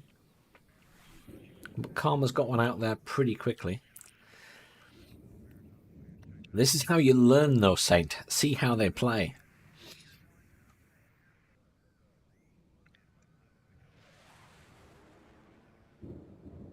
Okay, so again, much like the last game, we're seeing a smattering of forces for Golf and Foxtrot, but we're seeing a more significant force up here this time for George Patton. I assume that a lot of those forces are still going to come down here to provide sort of access to the centre, but equally we're seeing Hippie and Ambert pushing quite a significant number of troops straight away into the centre. Now, last time when we watched from this direction, a little bit slower off the mark when we were watching the other teams play as to getting in the middle. Here, this has been a race to see who can get in the buildings first. That Bradley providing a lot of fire support. I mean, that Bradley will be doing a lot of damage. And has not as yet taken any fire back. Those Motorstrelki will be wanting to get in range. There we go. Yeah. All about getting those... Ooh. That was unfortunate. That was Karma's own bomber that just killed some of Ambert's troops. That was very unfortunate.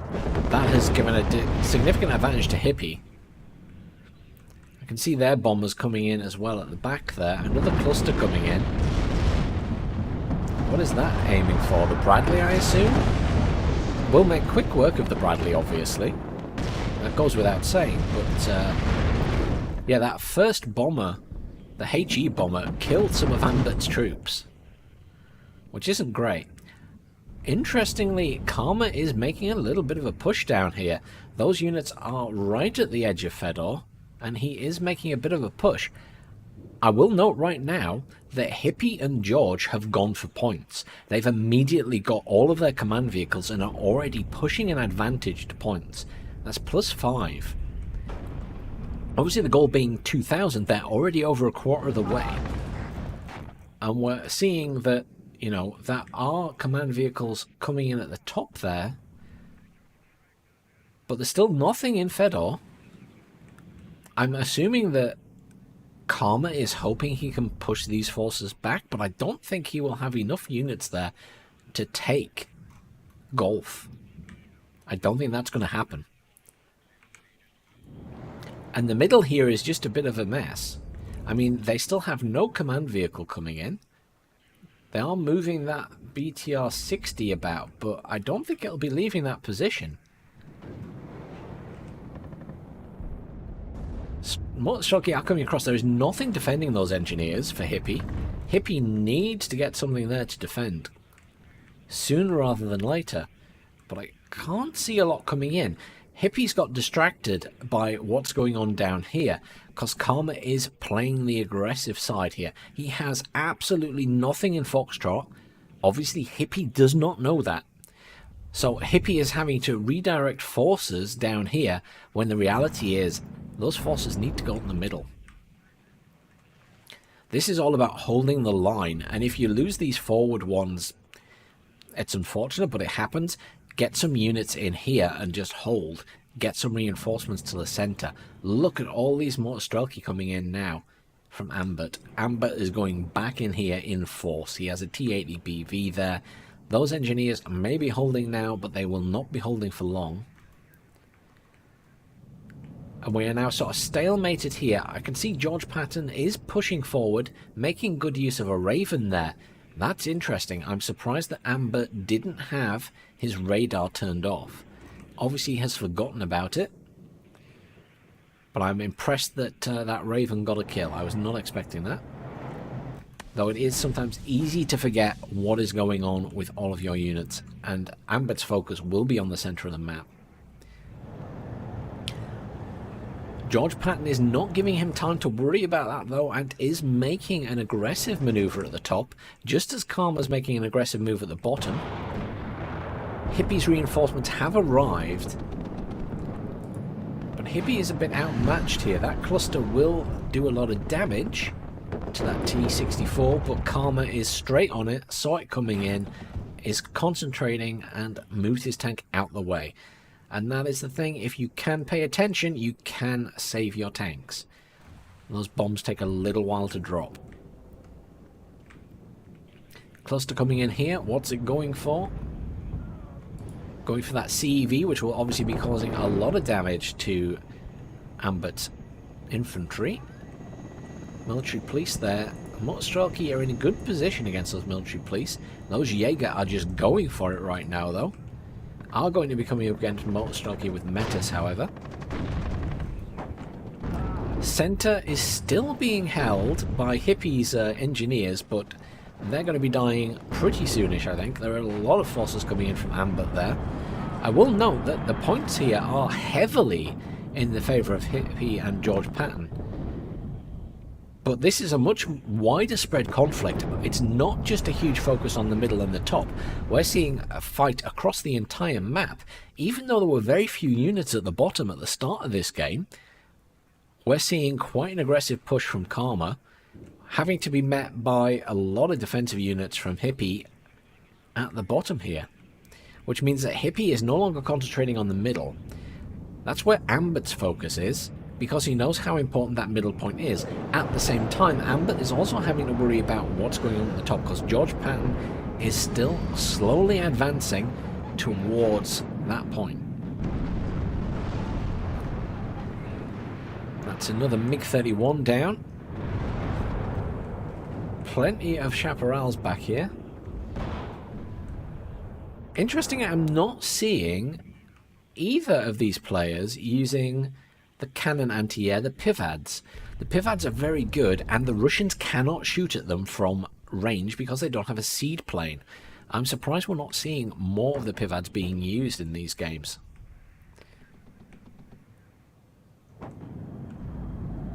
Cluster coming in, I assume, on that Abrams. Oh, very, you know, those Su-24Ms, their drop pattern is devastating. Their drop pattern is so close together. You know, each tank is getting hit by multiple cluster bombs when they come in. There's no avoiding it. They do a lot of damage. Middle is now firmly secured by Amber. He has a lot of forces in there. That's going to need artillery or lots of bombers to dislodge at this point.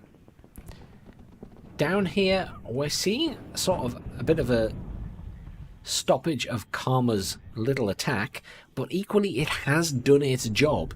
Yes, he doesn't have much covering that area anymore whatsoever. However, the redeployment of Hippie's forces, making him need to put reinforcements down here, has cost them the middle. So, you know, that was a good strategy at the end of the day. It provided a big distraction. Hippie's forces are now here. They're not in the middle anymore. And Amber has a firm grasp of that point. Equally, Amber is holding on at the top.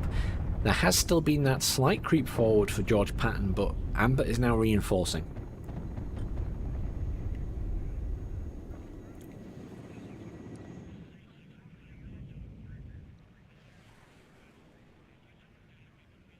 George Patton is bringing in reinforcements now to here. I imagine Hippie will be doing the same, to be honest. Still those clusters coming in from time to time. I mean, they're flying around pretty freely right now. There's a stinger all the way back here. Do they know it's there? I mean, that is right round the back. That will be quite annoying if you can get it up here somewhere. That's interesting. So those mech rifles didn't go to the middle. Hippie has used them to further reinforce this end of the map. I mean, Karma's little attack has been stopped, but Karma is still reinforcing that position and will now perhaps hold the defensive line rather than attack again. Certainly doesn't have enough units to attack, but is bringing more in. Amber, however, is managing to make a push back at the top here. A lot of those forward units are dead. I suspect that's from... They did see those stingers. They are dead. An Eagle there, coming in and going against two MiG-31s. I mean, the Eagle, for me, would win that fight. But there is another MiG coming in. Oh, 1 for 1. I'm not sure if that was ground anti-air that actually got it. But for me at the moment, it is Ambert and Karma which are controlling the skies. That Raven coming in did get a lock on something, but did not fire.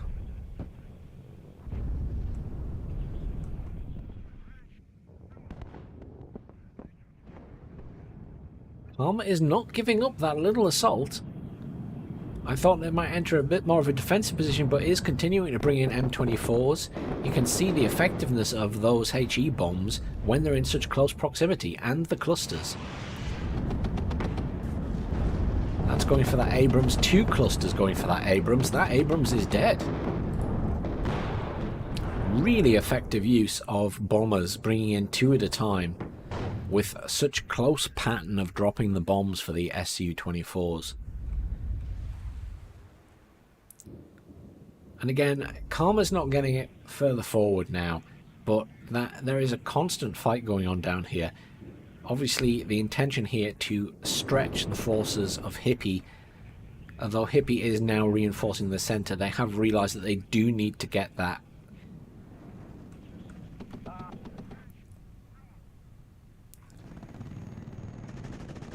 Give it to Amber. He is pushing back at the top there quite effectively, let's be honest.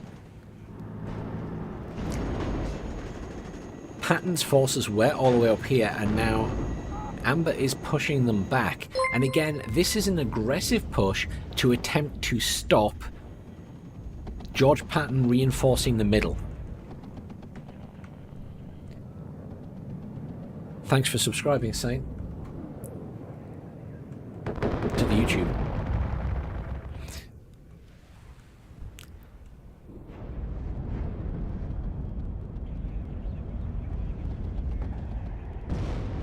Amber has a very firm hold in the middle. There is no question about that right now. And that's allowing Amber to bring in more units for the top of the map here. And they are using those bombers heavily. You see that constant stream of Su-24s coming in again and again and again. Being used extremely effectively, 2 at a time, guaranteeing those kills. Hippie again having to reinforce the bottom of the map, not just the center. They are still pushing units towards the center. Certainly more heading that way. Lots of anti-air coming in there. And that'll be making Ambit think twice about how aggressive he's being at the top, I'd imagine. But even so, they need many more forces to be able to push in. Good use of choppers. Still tanks in the middle there. T-80, just the T-80BV left in there. But that Mi-24 being very effective. Anti-air chopper is coming in now. But Karma is giving no time for Hippie to pull back. A little line of tanks there. It is indeed a little line of tanks. A couple of CEVs and Abrams. Karma is giving no ground. Karma is coming and being very aggressive still at the bottom, with not a lot of units. This is the thing that surprises me. Karma is doing a lot at the bottom with not a lot of units. I'm wondering, and you know, in the center here, it's still all Ambit's forces. And at the top, it's all Ambit's forces. Karma is doing a really good job with very little. Obviously, heavy reliance on those aircraft. There's those HE bombers coming in again. Going to be going for this infantry. So effective. So effective. The spread on them is fantastic. M109 in now. But only a single one. It's not going to be doing a lot unless it gets some direct hits on those infantry. Just a single one. And Karma will not be keeping them stood still. He will start moving them, I'm sure. I'm going to be fairly accurate at that range, though.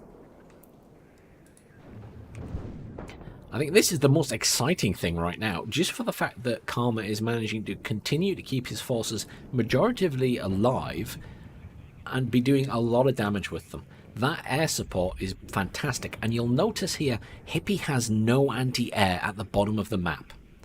The reason he's getting pushed back so hard is because of that lack of anti-air. There are loads of stingers in the middle here, but there is absolutely nothing down here.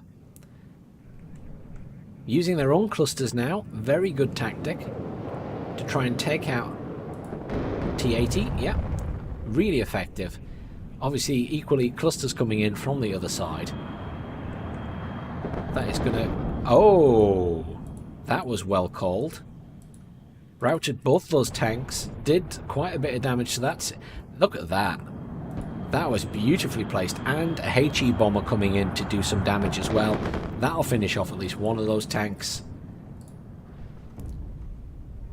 Do not underestimate HE bombers. If they get a direct hit on a tank, that tank is dead. All the other clusters coming in from Ambit now, and one from Karma.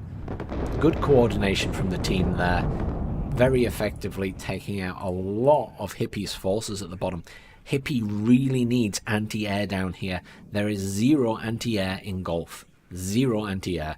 And those planes are wrecking that point. And as you'll note as well, although Karma was relying on a small force down here and was sort of trading blows and getting equal losses, now with the heavy coordinated use of those bombers, there are a lot more forces building up here because Hippie just cannot keep up and keep killing Karma's stuff, but is losing a significant amount of forces there. Back in the center, we're not seeing a big change. We are seeing a firm hold by Ambit. We do have a command infantry there, but there are so many units here. If they bring it in, it's going to die straight away. There's a firm grasp there for Ambit on the center of the map. And then up at the top here, Ambit has pushed forward and is now stopped. So if you remember at the start of the game, Ambit sort of got to this position. George Patton managed to push him back to sort of here, this area, where this crossroads is. And then slowly but surely, Ambit, with the assistance of his air bombers, pushed him back and has now decided that's the defensive line he wants to keep. It protects this area more than anything else. It guarantees that he can get reinforcements into the centre, which is the most important thing. And you'll notice that Amber is just putting more and more forces in here, slowly pushing forward, forcing George Patton and Hippie, for what units Hippie has there, out of that point. Lots of artillery, lots of mortars, all firing on that centre point now, but realistically, unless you're going to be hitting stationary targets, you're not going to be doing a lot. Hey there, Lynx. How are you today? Amber is not sitting still. Amber is being aggressive. He is pushing. You're going to have to use mortars and artillery very cleverly to stop those guys pushing forward. Amber isn't interested in holding that point inside it. He wants to make sure that those guys cannot get a CV in there. And down here, unfortunately, Hippie is losing this war. There's Cluster coming in again, going for that TATU. And has routed it. A little bit better positioning on those bombs this time.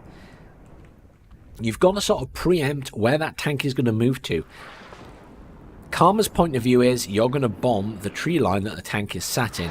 If you bomb in front of that tree line, there's more chance you're going to catch that tank, because Karma is someone who's going to be watching and is going to move the tank. So that was a better strategy.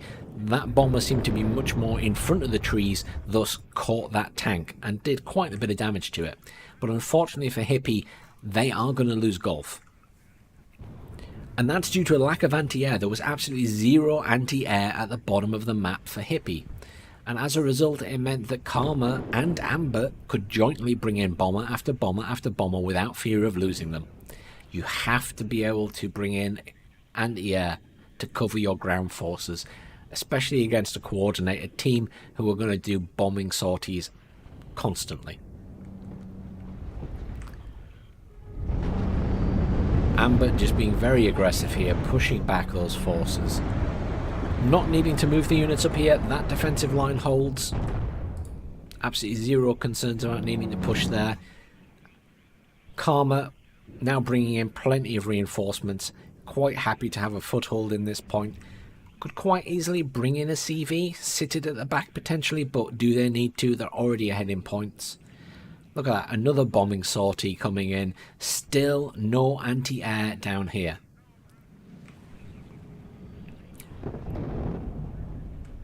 That's really unfortunate, because I felt like at the start, Karma was having a hard time being aggressive and pushing. Hippie was doing a very good job at defending, but that lack of anti-air is making it really difficult to do anything against all those bombers. I mean, the bombers have just pummeled those ground forces into submission again and again.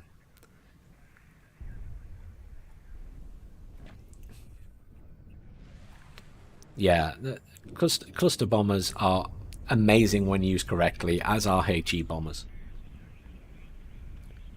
Yeah, no, definitely. Pivads, Tunguskas, Shilka, anything with the cannons, but I'm not seeing any Pivads from Hippie or George Patton here at all. They really need some. They really do need some. But I think this game is definitely going to Karma and Amber at this stage. I think I could have called that a while ago, but oh, sorry, Lynx. I should have posted it on my YouTube earlier, is my thing, Lynx. I realised this the other day. I always forget that I have that community tab where I can put out posts to people, and hopefully, you know, people who are subscribed would see it. And it suddenly dawned on me yesterday. I can post things here. I always forget it's there.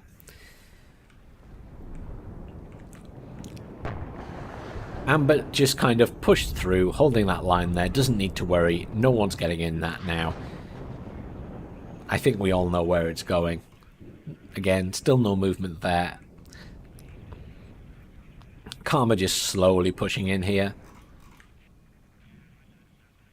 I'm still surprised that Karma hasn't just called in a CV. Oh, there is one coming in there, look. He is finally bringing one in. Just to cap that point.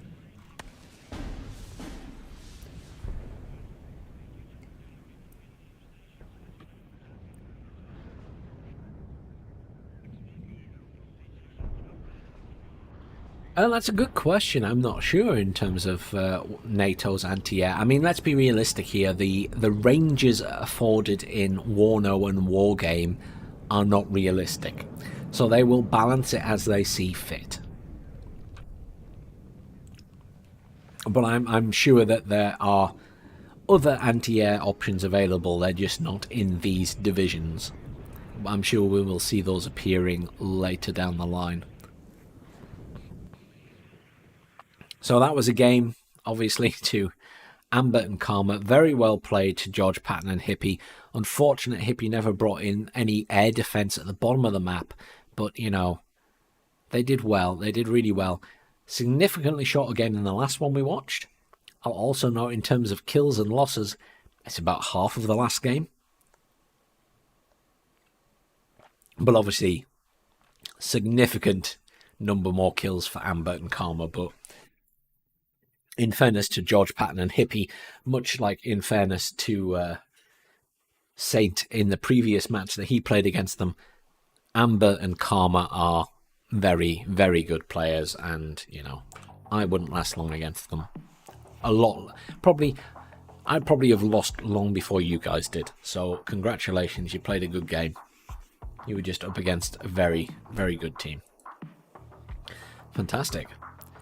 So, sorry to Amber for kind of hopping in his game there, but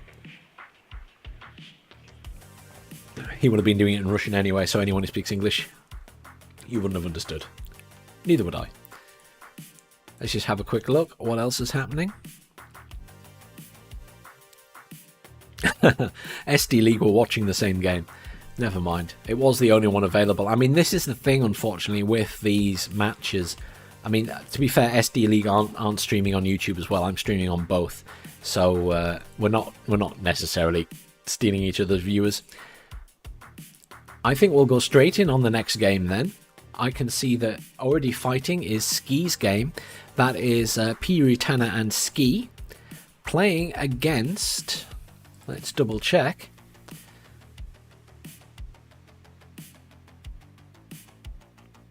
Who are they playing against? Hang on. That's Ve Victus playing against WGSD. Oh. So they are playing against Pixie and Razman. Oh, we have to spectate this game. Yes, Calm is first in the game. Right, so this is this is going to be an interesting one. So this is Razman and Solo Wing Pixie versus Ski and Piritana. They are already fighting, so we can speed this up a bit. Razman does indeed have his own YouTube channel, so please do check that out as well. So, just so we can speed things up a bit, we'll get to past the deployment stage. On the right hand side, we have Ski and Piritana, who again are red 4 in blue, and on the left hand side of the map we have Razman and Solo Wing Pixie, who are blue 4 in red, because the game continues to be confusing deliberately. They really need to fix that. So we'll let this catch. We're not going to let it catch up to them fighting, but we're going to let it catch up to the deployment and see where we get to. Now this should be an interesting game. Ski and Piritana played very well in the last match. Razman and Pixie, obviously both very good players. Pixie from SD, Razman from Wargame. This should be quite an interesting match.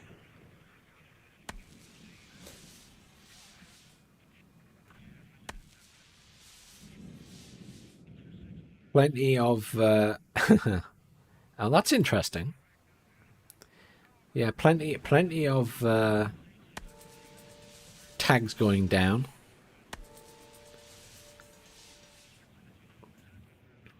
And we're off. Let's just slow that right back down.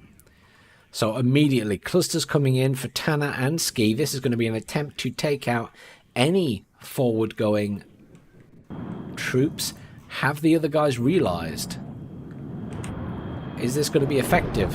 No, it's not. They missed at the top, at the bottom even. Effective at the top. Did kill some vehicles at the top, I think, there. Didn't get anything at the bottom.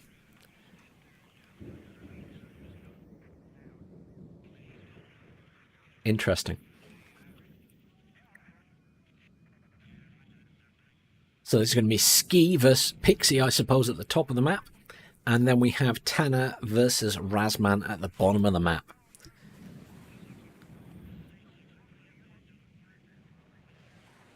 Razman obviously does very well and plays a lot of Wargame. So you're going to see a mixture of tactics here. Pixie playing with probably a more SD background in his tactics, and Razman playing a lot more with the Wargame stuff.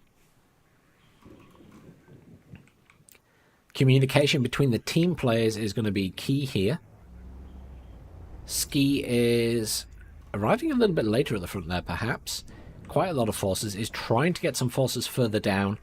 There's a mad dash from Pixie to get into the middle first, and equally Tanner is doing the same at the bottom there.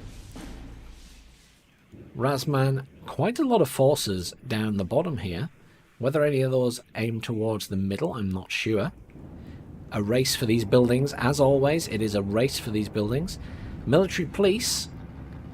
Now that's interesting. Those military police are not going to be as effective. Wow. Military police, one squad dead while they were still in their vehicle, killed by the Motorstrelki. And there's one squad of military police there, but they aren't going to be very effective against all those Motorstrelki, but there are rifles coming in the back there. Good use of Shilkas there. Will be killing that plane. That was not going to survive.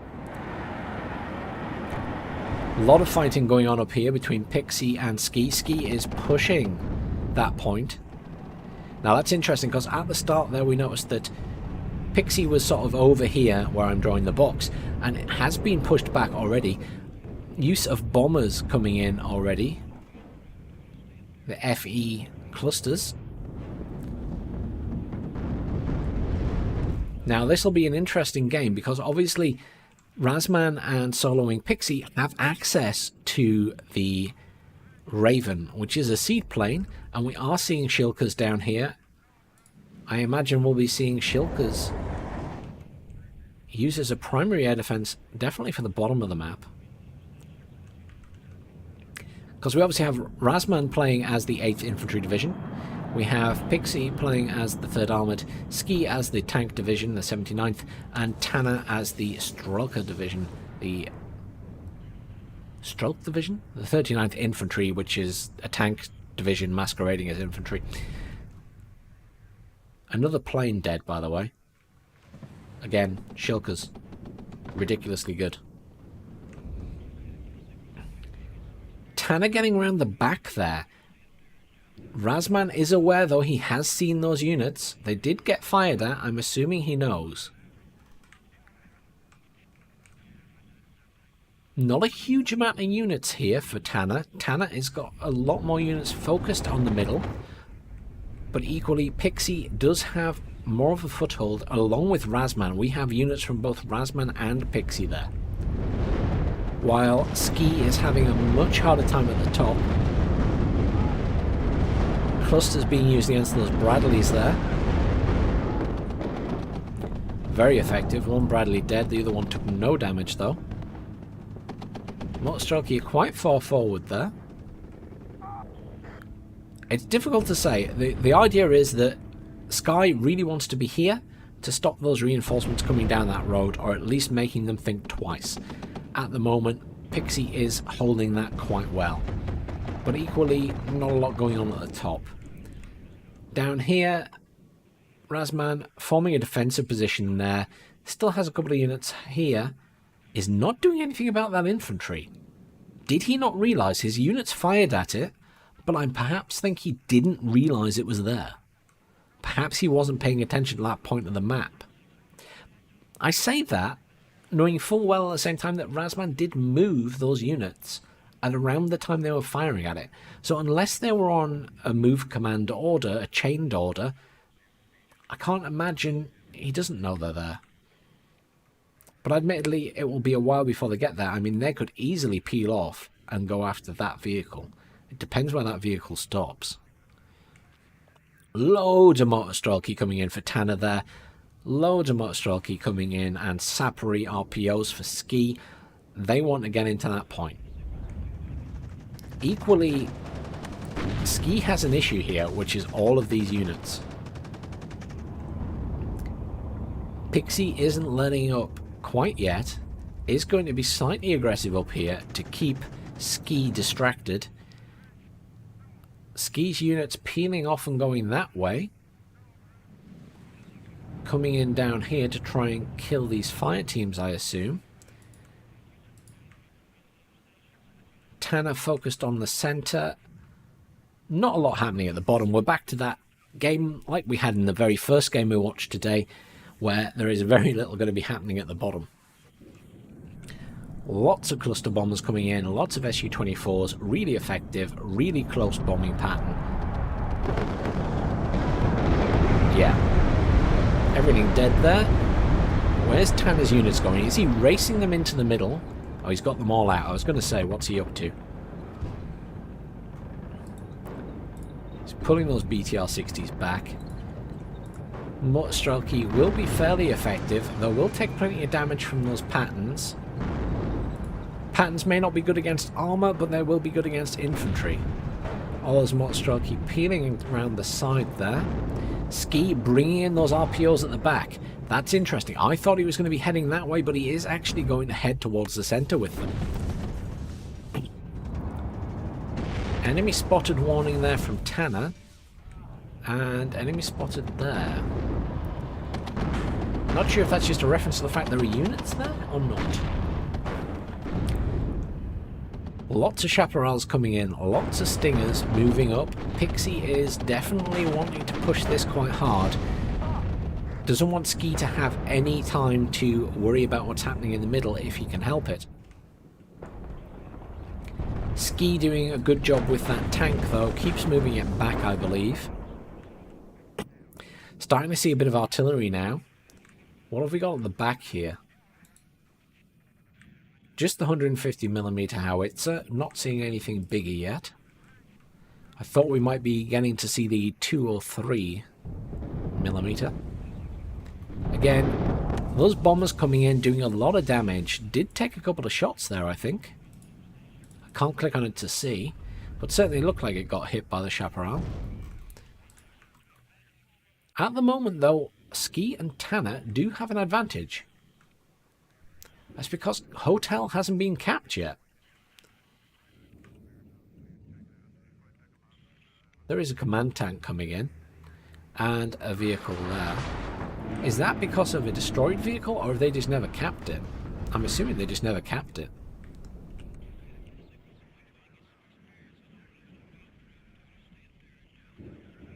Nice stream of tanks coming in there.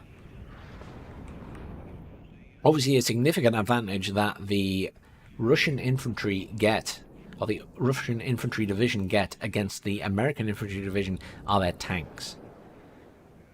They get a much better selection of good tanks. Tanner getting around the back with some infantry there. Will make short work of that Abrams if it gets close enough. Especially if it gets a side shot. I mean, their RPG-7 was reduced in its damage. It is now 26. It was previously 30. But equally, if that gets a side shot on that tank is dead. Yep, there it goes. Side shot on the tank. RPG-7 fires pretty fast. Good continued harassment from the artillery. Razman doing the same, but not really hitting anything. Those Motorstrelki need to keep moving. They are damaged.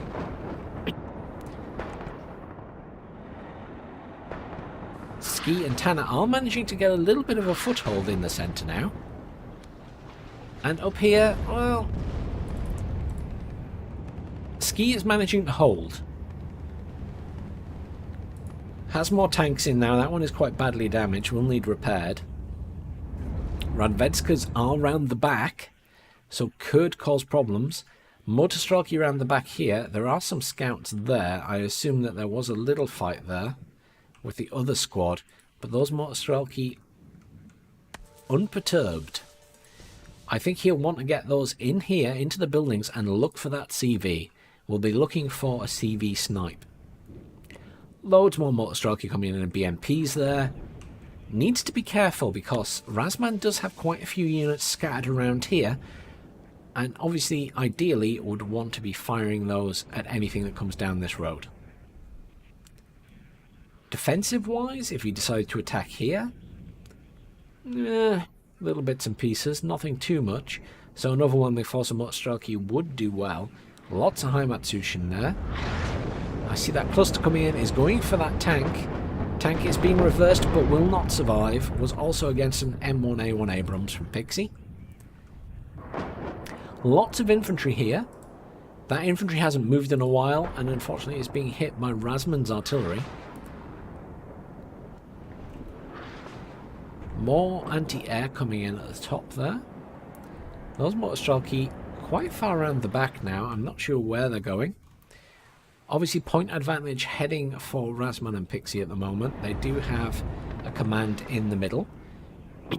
Now, you notice there are a lot of units here.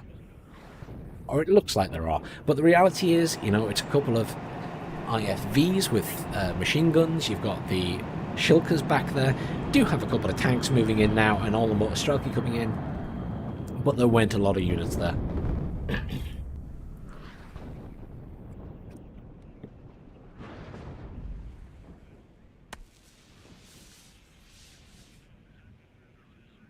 I mean, Razman doesn't know it. But Tanner has nothing down here. Which is quite interesting.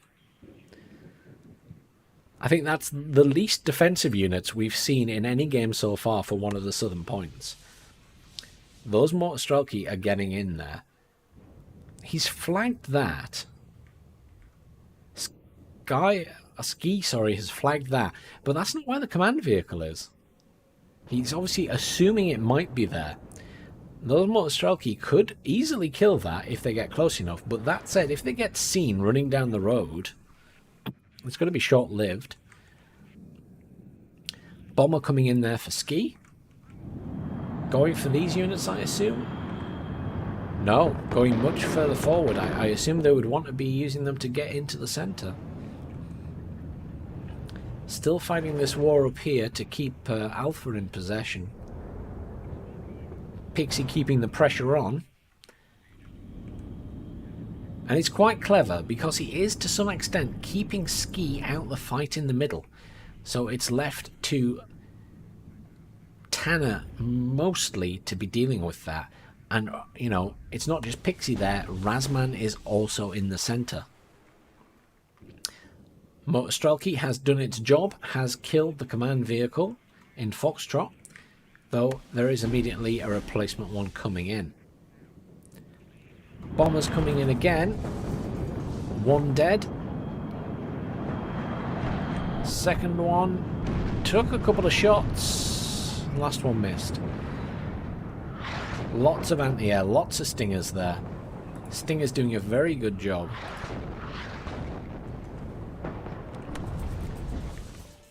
How many artillery pieces are there now? 3 artillery pieces from Razman, all pummeling the middle there. Just stopping Tanner being able to push his units in.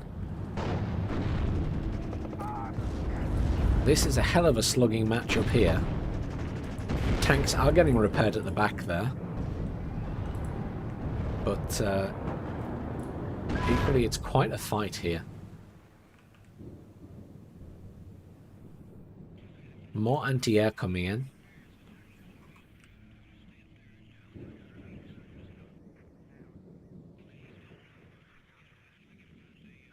I always just like to have a quick look at the bases to make sure I'm not missing any scouts pinging around the back. Now this has been interesting. So the motor strelky there did their job, but equally it has forced a change in Razman and Pixie's positions. So Pixie has actually started to reinforce this position along with Razman.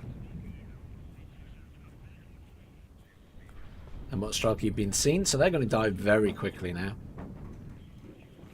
But that might also instigate a change in what's going on here, because there are now a lot more forces here. It could be that Razman and Pixie start to be a little bit aggressive at the bottom, and that's going to cause problems. Yeah, look, Razman is getting his scouts around the back.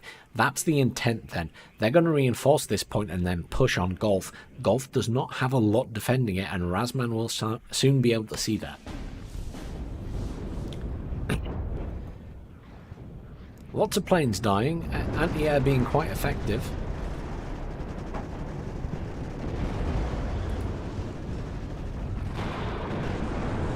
I mean, credit to Ski, he is doing a really good job with his tanks. Losing them, but doing a really good job with them, trying to keep them alive, moving them back and forward. Tanner bringing in some more tanks to reinforce. Lots of infantry here. Do now have a command infantry, yeah, command infantry at the back there. Lots of motorstrelki here. They are all bunched up, so that artillery is going to start raining in on them and is going to do a lot of damage. You cannot keep your infantry bunched up like that. Artillery is going to cause them a lot of damage. Equally, plenty of artillery coming in from Piri Tanner at this side of the map. Just wondering just keeping an eye on what's happening with these guys down here.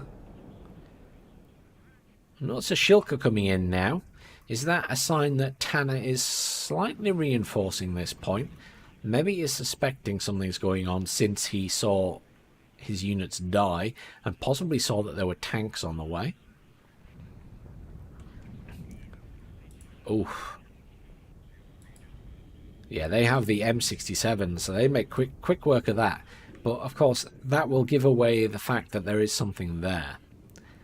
So, was it worth killing it? That's up for debate, but Razman has potentially given his position away. Hi there, Zeus. What do you mean it's early? It's... What time is it? I haven't even looked for a while. It's 5:15. It's 5:15.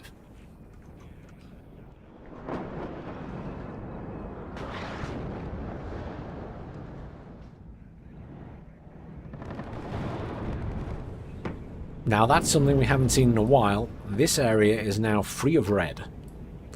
However, there are more red up here.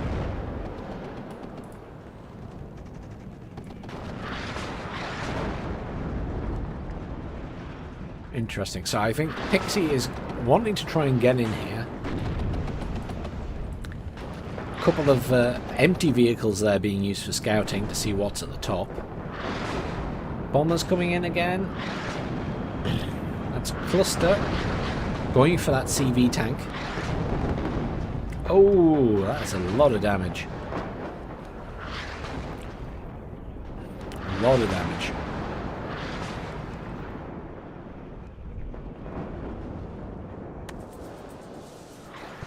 A lot of infantry down here, getting pummeled by artillery though.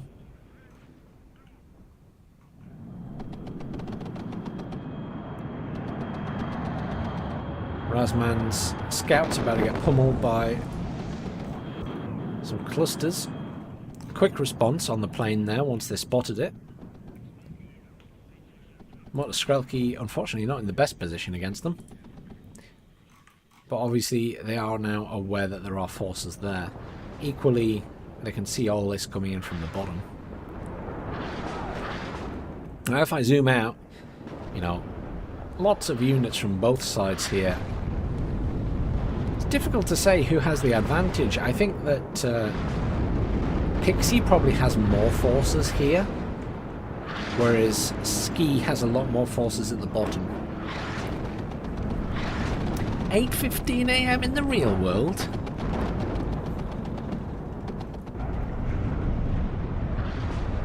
Don't know what you think the real world is, Zeus. But I think you're already drunk.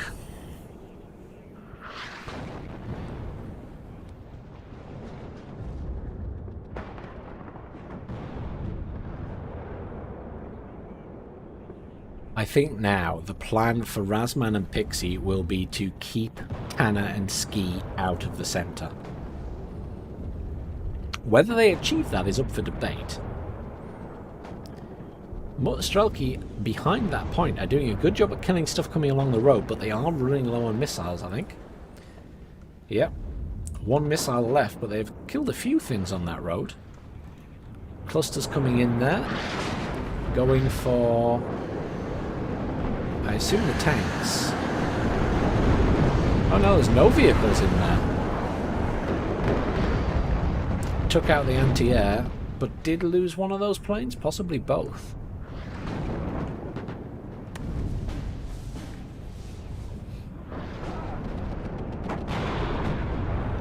Artillery being used to try and stop more units coming in there, I think, as opposed to clear units out. But Razman bringing in plenty of units at the bottom of the map here. Tanner calling his bluff a bit, perhaps. Mostly scout units. I assume that's to stop anything else pushing around the back. But could be used to get a squad round the back behind them again, because that mutt is in a poor position. I mean, that could easily be killed from the tree line here. A lack of anti-air at the bottom here, just as a point to note. Lots of cheap UAZs with SPG-9s coming in at the bottom there. I assume to provide a little bit of fire support. Not the most useful of units, but cheap and lots of them.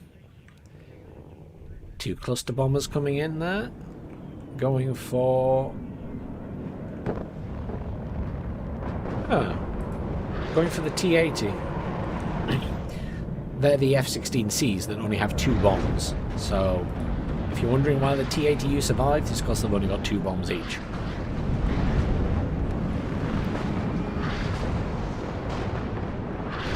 You know, considering I felt that Pixie had a much bigger force up at the top here, Ski is doing a very good job at holding him off. And has managed to get units here, but Red is moving back in now. All about holding that middle point though, and at the moment, let's be realistic, Razman and Pixie have a firm hold on that. I'm not seeing a lot of units coming in for the middle from Tanner and Ski. And obviously it's very important to get them out of that area. Or at least contest it. Now I will say, Tanner's been doing a good job, but he's now in a situation where Razman has a lot of tanks built up here. A lot of tanks. And at the bottom of the map, there is no anti-air for Tanner. He is bringing in more Shilkers now. I think he lost his other Shilkers. I can see a couple more coming in. But the concern for me is that Razman is pushing up mech rifles. The further forward the infantry are, the further forward he can push his Abrams. And it just means Tanner's getting pushed back and back and back. And it means that Tanner can't bring stuff in this way. He has to bring it up here and then through to the middle. And let's be honest, you know, he's getting very surrounded here.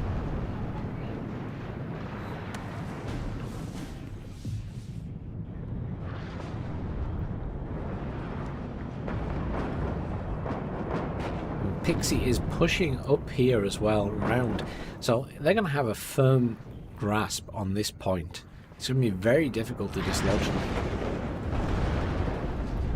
I mean, you've got to give it to Ski and Tanner. They are putting up one hell of a fight. Well, Shilker's just stopping there. How much artillery now? Still just the 3 pieces. Lots of planes coming in.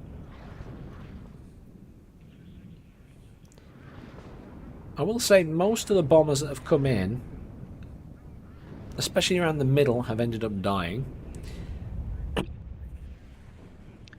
couple of MiG-31s, but they're just not accurate enough.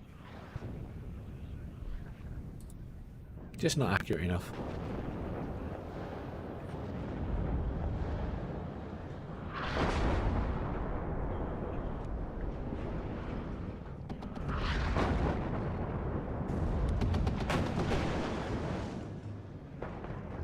This is somewhat stagnated. I can see that little CV there. But obviously Ski can't see it because that's just begging to be blown up. Obviously the intention to get it into this edge of the zone and just neutralise it. Just having a quick peek what's happening down here. Nothing managed to get around the back. There are quite a few squads there. Are there 3 squads of infantry all stood on top of each other there? I think there are. That scout just keeping an eye on what's going on.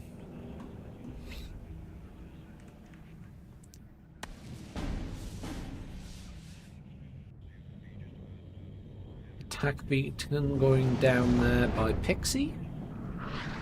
Oh, loads of Abrams. Command tanks. 2 Abrams command tanks right at the front. Cluster bombers coming in as well. HE bombers.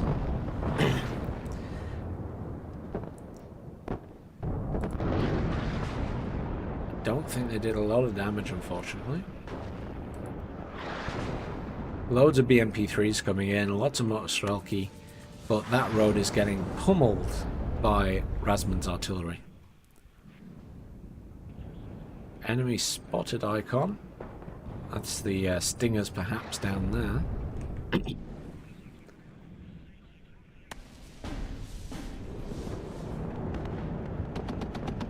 Well, I think we might have known it for a little while, but I suspect this game is going to go the way of Razman and Pixie. Again, 2 very good players, and I can't help but think that Ski and Tanner have put up one hell of a fight against them. Because, you know, realistically for me, when I saw the teams and things, I could have seen Pixie and Razman going to the final. So, to be putting up a fight against them for 27 minutes and counting, Ski and Tanner are doing a hell of a job. But I think their foothold in the middle is absolute now. Yes, they're only getting 3 points at a time, and it's going to take, you know, another perhaps 10 minutes for it to tick up high enough.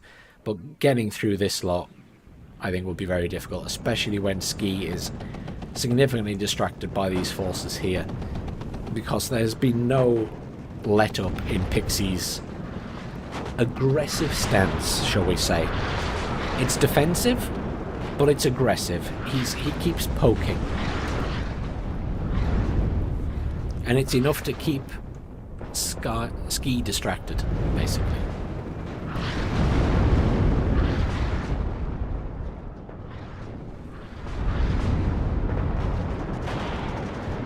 Tanner giving it a really good go at getting back in here. Really good go. Lots of artillery coming in on them though. BMP3s really effective. Not doing a huge amount to the M1A1s. The problem for Tanner is he is up against so many tanks. There's a lot of Stingers coming in for some reason. I noticed that Tanner is now moving some of his scouts down here, but unfortunately I think realistically they're going to be spotted by Pixie's chopper, so I'm not thinking they're going to get very far. They're certainly not going to get round the bottom. I mean, there's 2 scouts there. He would want to get them round here to try and kill that CV. It's not going to happen. Certainly not in the time that's left. Loads of artillery, bombers coming in as well. You see those MiG-31s coming out, but I think that was the ground anti-air that got those. Pixie has managed to sort of re-cement this line here and got units into these positions here as well. So, unfortunately, it's gone against Ski and Tanner, but they have done a really good job against probably 2 of the best players in this tournament. I think they should be immensely proud.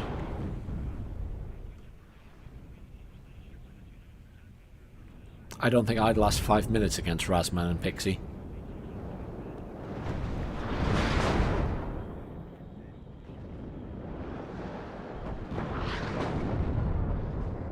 Tanner has made very good use of his artillery during this game, I will say that.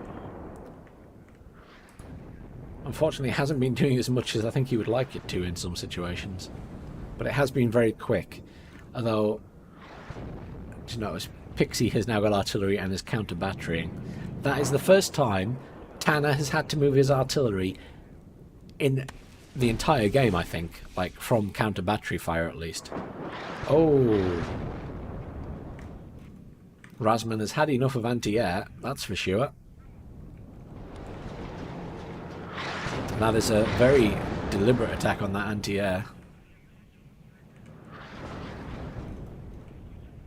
But we're nearly there in points now. Obviously, game has gone to Razman and Pixie. But again, fantastically well played to Ski and Tanner. I think they deserve a very well played there. It is not a matchup you want to go against, in my opinion. Much like I think Karma and Amber, one of the other teams, is another one that you just don't want to go up against.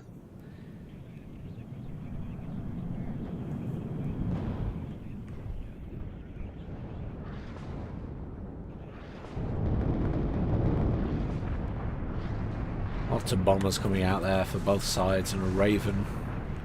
Did that Raven get anything? I'm not sure. But that's game. Victory to Razman and Pixie. Obviously, significant difference in numbers of kills there again. But very, very well played to Tanner and Ski for lasting out as long as they did. That was a real big slugging fest for quite a chunk of the game. But Razman and Pixie, just that micromanagement and amount of units they managed to put into the middle, edged it out. But very well played to both teams.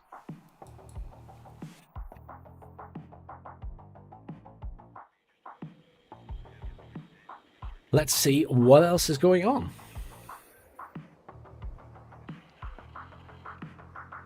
I don't see any other games up at the moment. Certainly none to watch. Let's have a quick look at Discord and see what's happening. So I see a couple of people saying, are you ready, and things like that for the next match. Let's have a quick look at the leaderboards. So, as it stands, we knew they were going through. I think we're waiting for a game to either finish.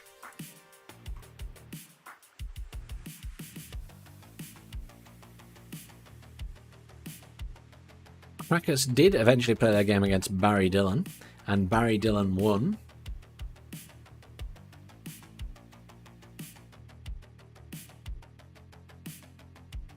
And RKKA won the match we watched. So we're waiting to see then between Barry Dillon and who they're playing against, and ALB Veterans versus Blitzhound. I think we're just waiting for their game to start. I will just quickly grab all those replays. It's good to have them downloaded. I can see that SD League were doing the same game as me, but that's okay. That was just the one that was available at the time.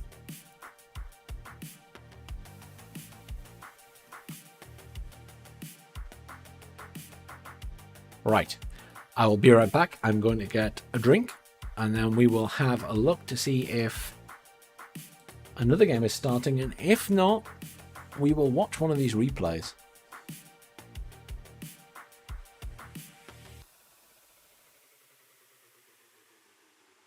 So I will be right back.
Oh, you're awake now, Zeus. There you go. I'm back.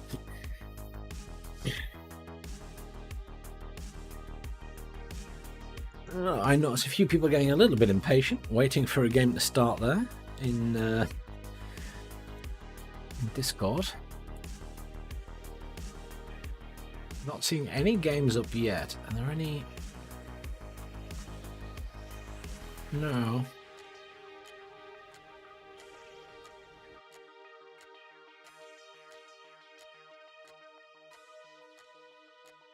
We're just waiting for something to start.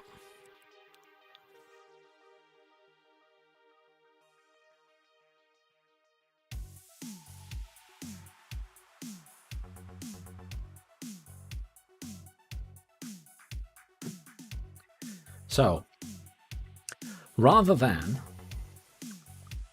sitting here looking at nothing, let's have a look at our selection of replays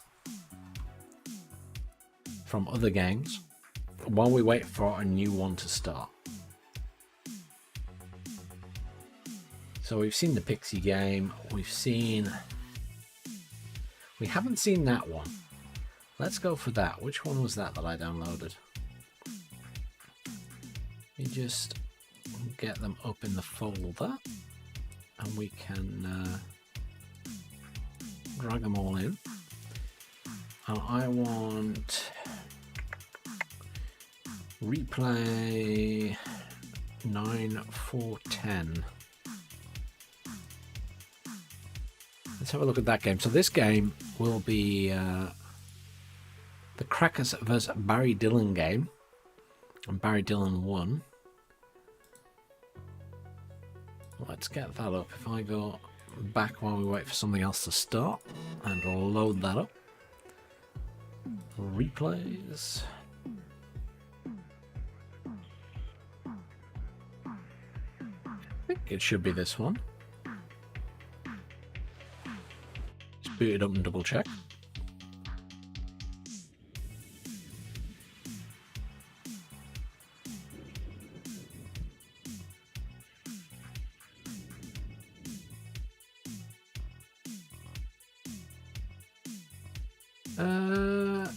Yes, it is.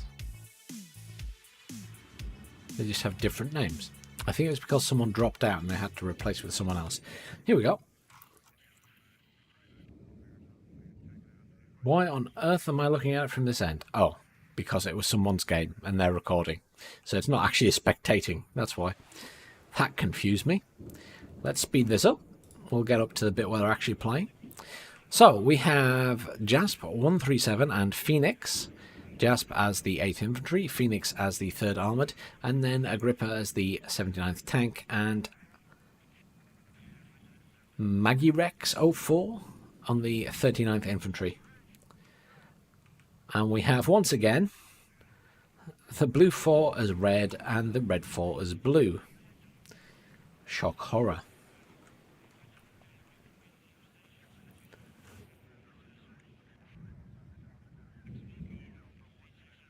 We have Jasp 137 at the top there, going against Agrippa, so it is actually going to be a tank division versus an infantry division. And then at the bottom we have Phoenix versus Magirex 04. And again, that's a tank versus an infantry. If you can convince yourself that the 39th Infantry Division is an infantry division, I would argue it's got a lot of tanks in it for an infantry division, and therefore can put up a fight just like a tank division can. What I haven't seen today, in any of the matches I've watched, is the big new artillery coming out. I've not seen any Urugrands, and I've not seen any of the 2 or 3 millimeters.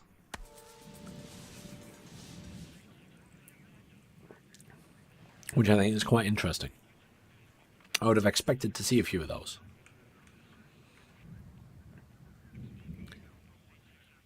Got a lot of fire support beacons and things going down there, but I don't think it has any necessary relevance other than they're planning to get to those positions. I'm upside down from where I've been all day, so I'll turn myself around. Because I've been looking at Foxtrot and Golf at the bottom of the map all day. And rather than confusing matters, we'll stick with that for now.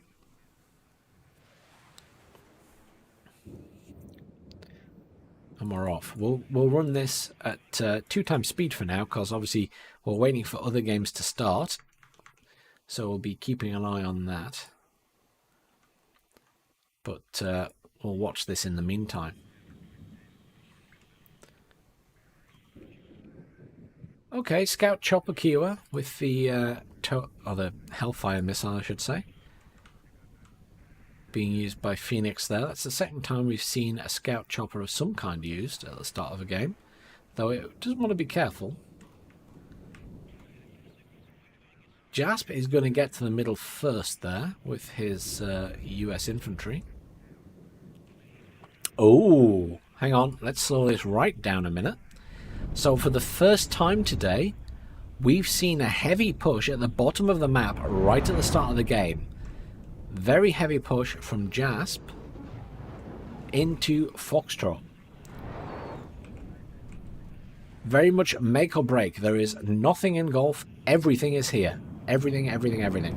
Cluster coming in, SU-24 there, will absolutely devastate any vehicles that were there because of that close spread on the bombs. No one going for the buildings in the middle.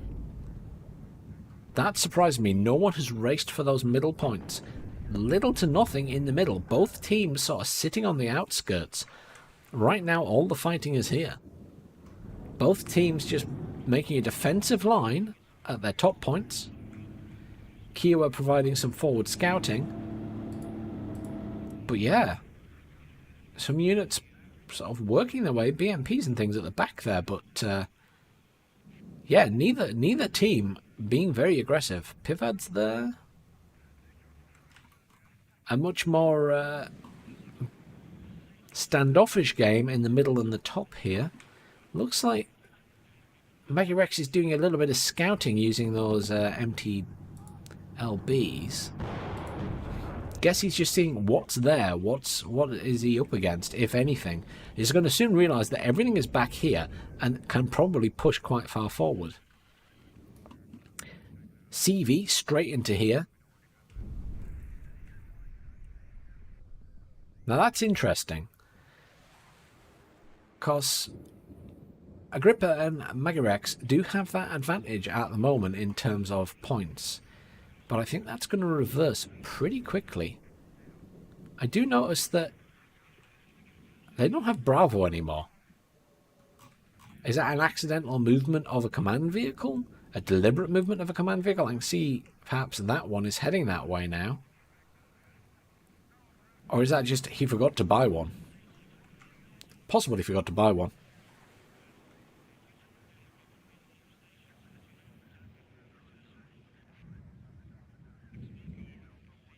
Rasmund's get. What do you mean comment on it? I did cast Rasmund's game. It was the last one I did before I came onto this one. I don't think Grigory was watching my stream. For shame, Grigory.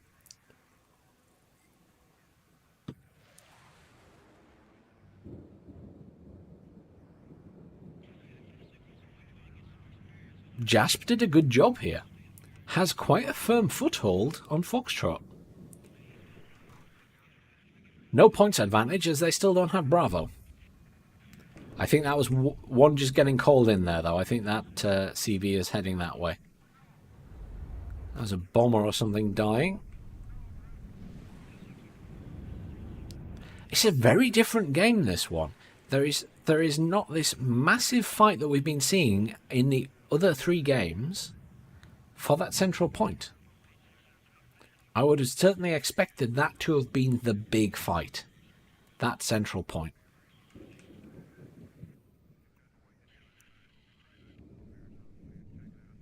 But it's obviously different group of players, different play style. We've seen very similar play styles in most of the last 3 games. Now we're seeing something completely different. Massive reinforcements going on down here from both teams. Loads and loads and loads of military police, flash. But very little happening here. Okay.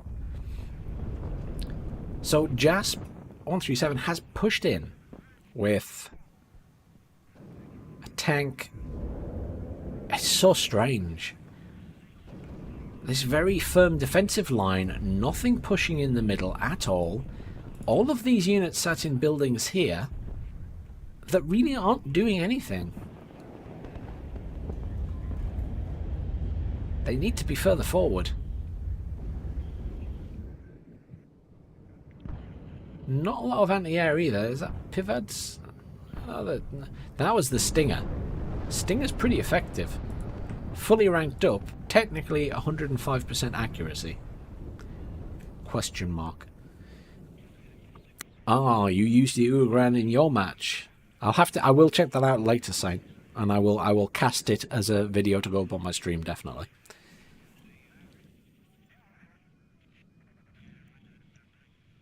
Yeah, SD League guy was doing something else and then watched it after the fact, I think.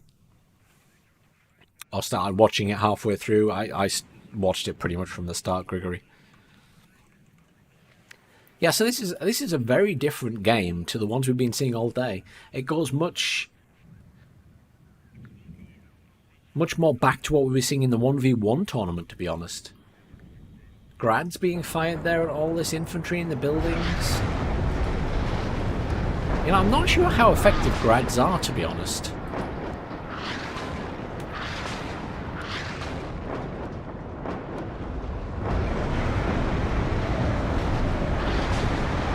They're destroying any of the buildings? I'm not seeing grads be much use in games, to be honest. Doing a bit of damage to the infantry, aren't they? That was a building collapsing.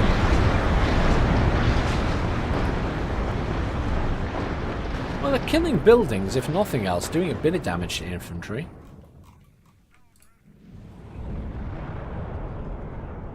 Okay, so Phoenix is now pushing that front line forward slightly. Has units down here and things. Lots of T-80s there on their own without any infantry support. Without there are some Shilkas back there, and there are some rocket Mi-8s. I'm surprised those tanks were so far forward without any other support. Various military police and mech rifles down here now. Need to be careful with that Patton command tank. Will not take much fire from those T-80Bs. This huge gap here. I don't think we've seen any games today where the forces have been so far from each other. Very different.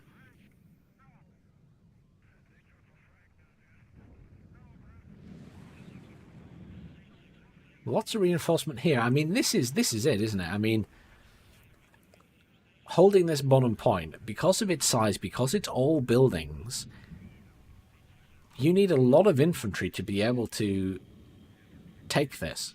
And once you're in there, it's very hard to dislodge all that infantry unless you've got a lot of good artillery.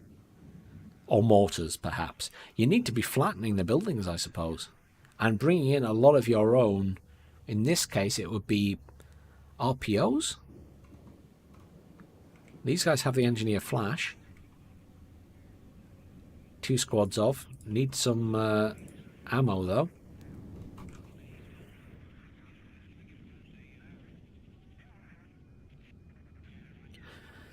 I wanted to say that Phoenix was slowly edging forward, but honestly, he's just kind of stopped there. Those units maybe moved a little bit further forward, but here, it just kind of again stopped. But equally, Magirex isn't moving either. They have got a command vehicle in on its own without any support. I mean, that's not going to survive long. Is that Urugrans and Grads? 2 Grads and an Urugran firing at the middle there. Have collapsed a building. Have not really done much to the infantry. But that command vehicle isn't going to last there.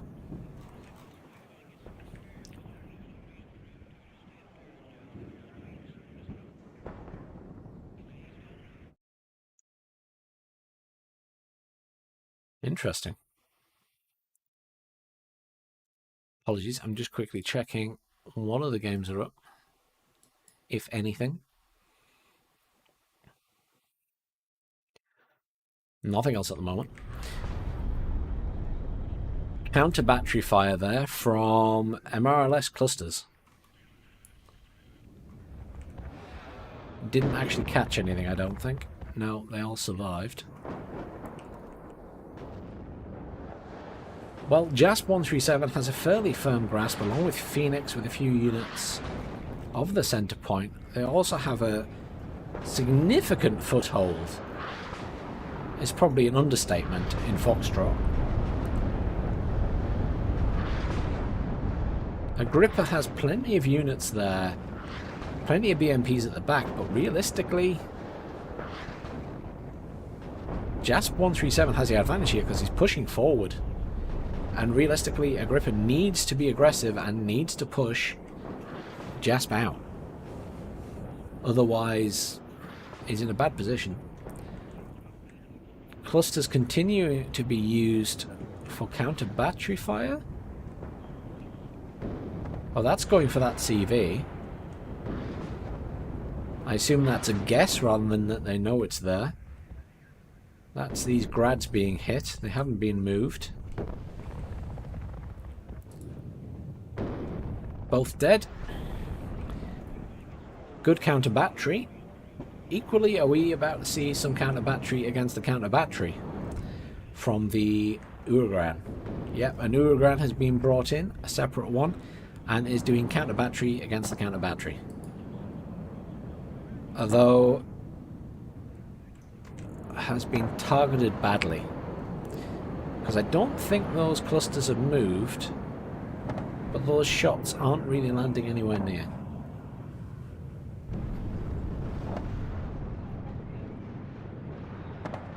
Oh no, they've hit.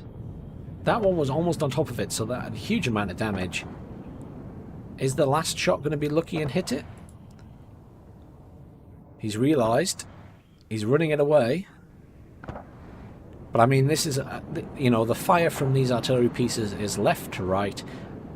As long as you move where it's been fired from to start with, you're fine. So the cluster is going to get out of there. Has taken a lot of damage though. I'm just going to speed this up to 2 times. Lots of munitions being used randomly on the town there. I mean, going for the pivads, I assume? But again, there's not really any push here. There's not push here. There's just that huge gap. An attempt on the middle here from a lot of Motorstrelki, who are sensibly out of their vehicles. Plenty of BMP3s there.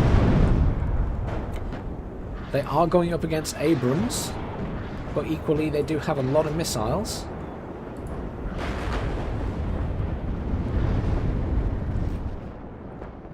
But I think, you know, it's safe to say, and has been safe to say for a while, that JASP and Phoenix have this. I mean, JASP has complete control of Foxtrot. Agrippa never really got that point, unfortunately. It's a challenging game for Agrippa. Once you've got a foothold in that town, it is very hard to dislodge you. And JASP has just flooded that with stuff. And the fact that, unfortunately, Maggie-Rex didn't push in straight away to Delta meant that his competition managed to. Because neither team went straight for the middle. But since then, it's obviously become a bit more of a fight. And initially, JASP and Phoenix just had more stuff in there. A lot of Motorstrelki in there now, but too late in the day, unfortunately. That is going to be a game to JASP and Phoenix.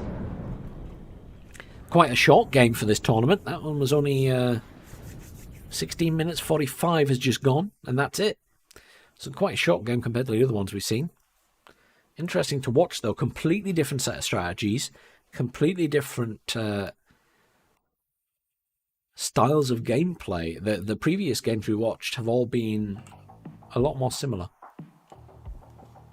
But, I mean, going by the kills and losses that were on that screen, yeah, I think Maggie-Rex and Agrippa were just a bit outmatched there. JASP and Phoenix had a lot more kills. But interesting nonetheless. Nice to see some different strategies being used. Let's head back to the multiplayer and see if we can see any games.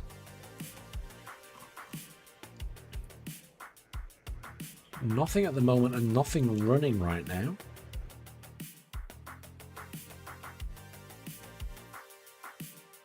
Let's have a wee look at what else is going on. I don't think SD League are watching anything at the moment either. I think it's a bit of a waiting game now for something else to start. Let me just check Discord.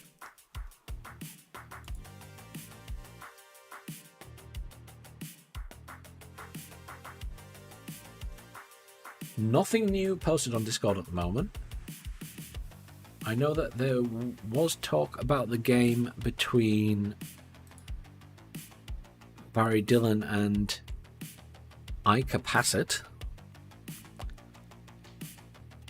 starting, but I can't see that's not in the list, so either it's not spectatable or it's not happening. The official start time for those games was a while ago, I think. Let me just double check. So start time for the quarterfinals was 5:30. And we are obviously at nearly 6 p.m. I know that the previous game for Barry Dillon was late starting, but I would have assumed they would have started by now. And the semi-finals were supposed to be 7 p.m. But we don't have ALB Veterans versus Blitzhound game either, I don't think. So the two games we're waiting on was the Erica Passett and Barry Dillon game and the ALB Veterans versus Blitzhound game. So we knew who were going into the semi-finals, but neither of those games have been completed and neither of them are visible for spectating. So either they're not spectatable or they're simply not playing them. I'm just wondering what's happening there.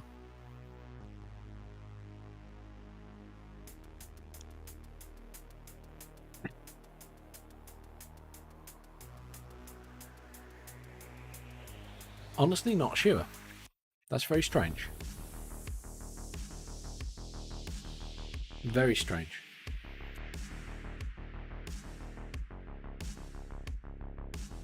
What game haven't we watched today then? Let's have a look. So we have watched the Crackers vs Barry Dillon there. We have watched...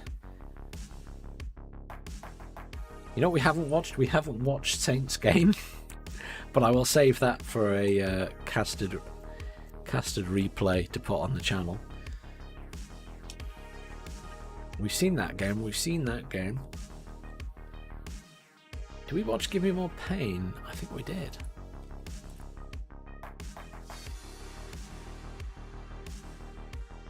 Yes, we did.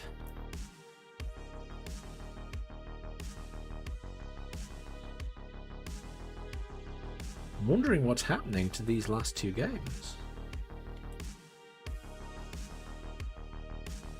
There's no comment about it, which is very strange.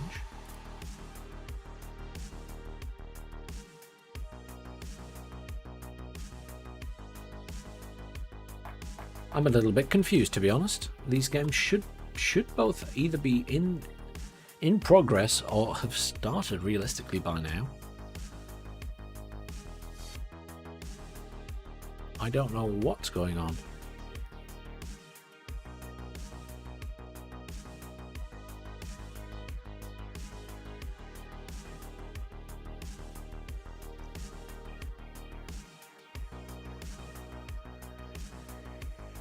Well, on the basis that it's the only one we haven't seen, let's have a look at the replay from Saints' game earlier. He was up against Ambert and Karma. Let me just check the name of that one. It's 18120. I do have access to it, so we might as well have a look at that, even if we play it fast in the meantime while we wait for something else to happen. Because the other thing is, I won't be streaming the entire thing. I have to go out for 7 p.m. So I've only got an hour. But obviously you can check out the continuation on Twitch via SD League. I will put their Twitch in the chat because make sure people are aware of that, just because I don't want you guys to miss out on the finals when they happen, because I won't be here.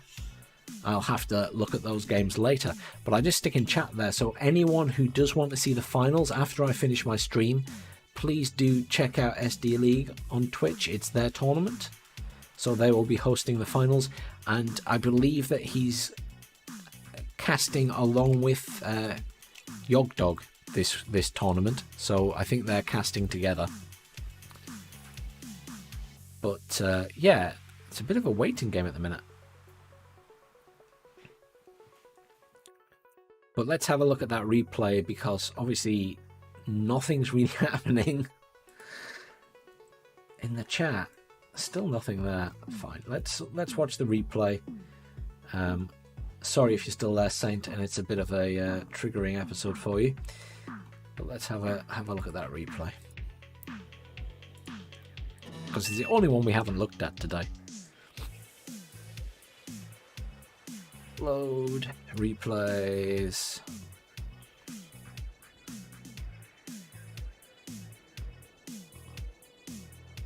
I believe it was that one. Let me just launch it and double check, and then I'll put the screen on.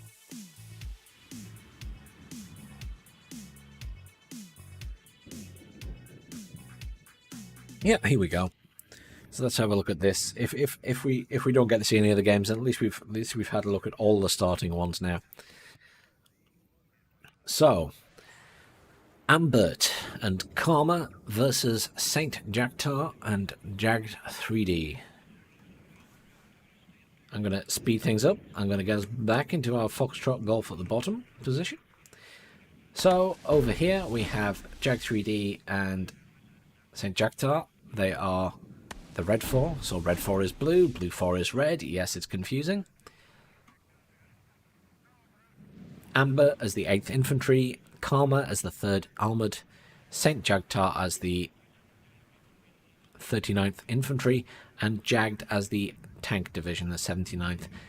And I can see it's Ambert versus Saint Jagtar, so that is Infantry versus Infantry, and then the 2 tanks at the top of the map, it looks like. Yeah. Okay.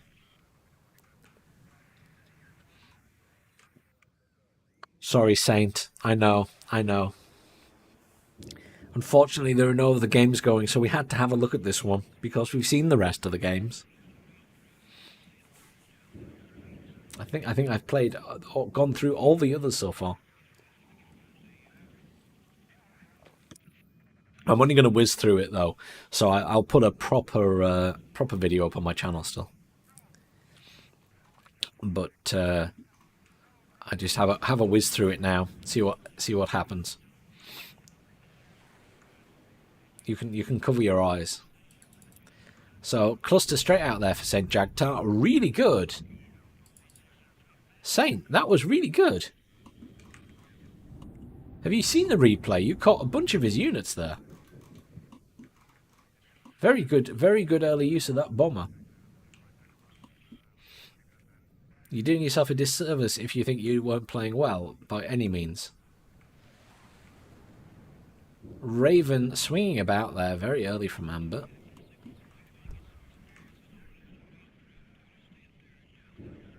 We'll put this at double speed for now. Jag 3D being reasonably aggressive there, pushing up quite far. Going up against Karma, who is bringing in quite a lot there. Much more heading for the middle from Amber there.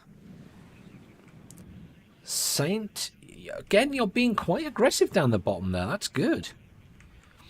Are facing off against a lot of Amber's units, though.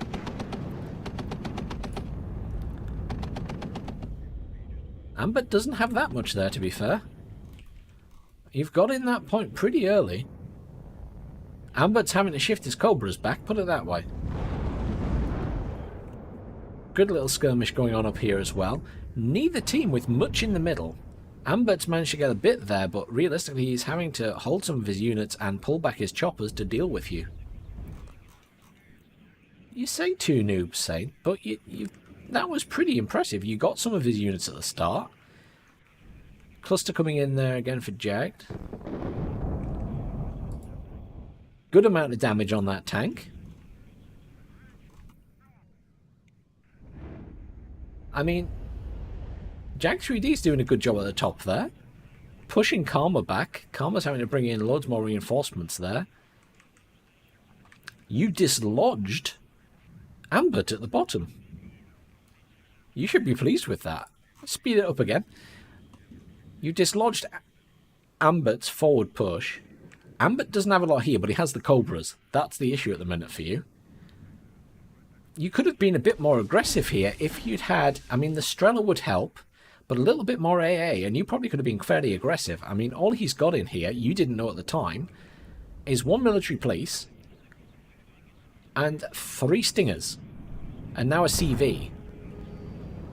And a CV that just got killed by your bomber. Really effective use of your bomber there. In hindsight, if you'd been a bit more aggressive with these Motostrelki, you would have that point. You would be in those buildings, and Ambert would be having to reposition a lot of forces to take that back off you. He has to get that point back. And he could have made it a slog by being in these buildings. Because realistically, he didn't have a lot there.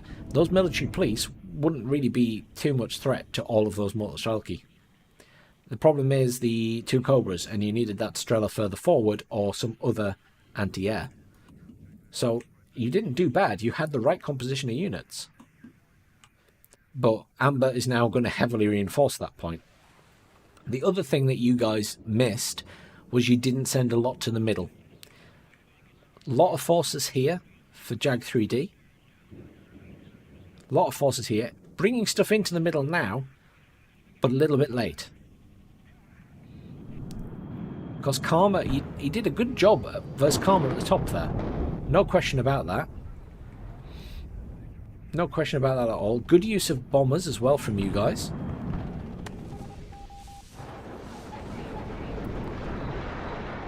But you see the amount of units coming in from Ambert. And Karma is slowly pushing down here. Intent being to block off this junction. If you can't bring stuff down that road, it's a pain and you can't reinforce the middle. So actually, yes, they're very high-level players, but you didn't play badly. You just weren't in the middle early enough. You did a good job down here initially.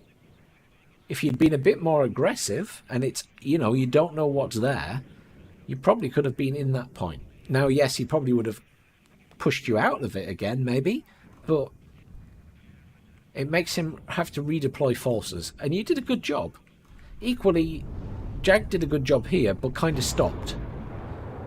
If you're going to push that point, I would have kept trying to push, rather than just sort of form a defensive line. There's a lot of units here. Quite a few Motostrelki quads. Motostrelki up here, a couple of tanks. That's a big tank, T-64. Motostrelki there. These units could have pushed in here as well. And again, it's a hindsight thing. You don't know that they don't have that much there, but most of his forces are concentrated here, and their effort to hold the middle. But he's got where he needs to be, which is here, to stop you bringing stuff down that road, down that junction. So now every time you get something near here, he can fire at it. There's your Ugran. Good unit, unfortunately, nothing there for it to hit.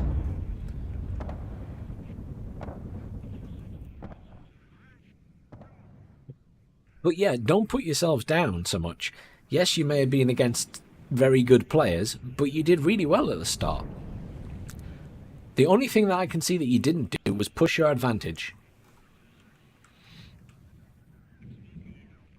And obviously get to the middle faster and push into the middle. I mean, look at your points.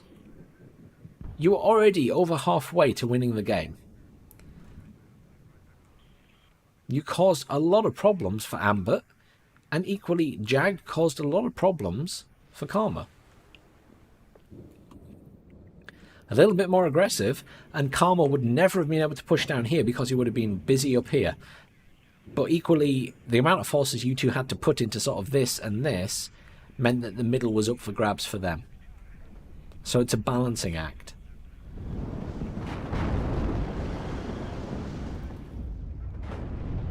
This is a stronghold. Lots of stuff from Amber. I mean, yeah. I can see now that you're overwhelmed, but as it was initially, I think you both did very well. And hindsight is the advantage of me as a caster being able to see the entire game. You don't have that. So you didn't know that it would have been easy-ish for you to push into golf if you'd had that anti-air further forward. Equally, Jag didn't know that he could have possibly been more aggressive and pushed into the top point as well. Because realistically, if you hold both of those, it doesn't matter if you don't have the middle, I suppose, but it is easier to dislodge someone from golf. A little bit more difficult to dislodge someone from up here in Alpha, because there's a lot more buildings, but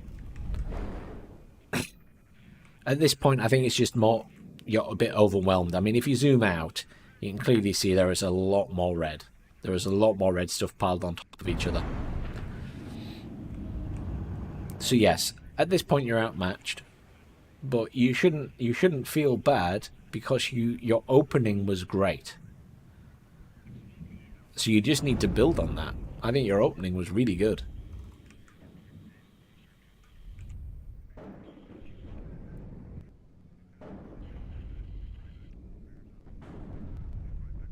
And this isn't going to be a short game. You're going to last a while. Look at all these forces moving in now to the middle. See, you know what you need to do. You need to get them out in the middle if you can. And you got the forces there doing it. It's just unfortunate that they've got so much of a push here that they're cutting off your reinforcements to the middle, effectively, on both sides. That's the big issue. I see your good attempt with the choppers there, but yeah, pivads. Lots of pivads. Lots of stingers.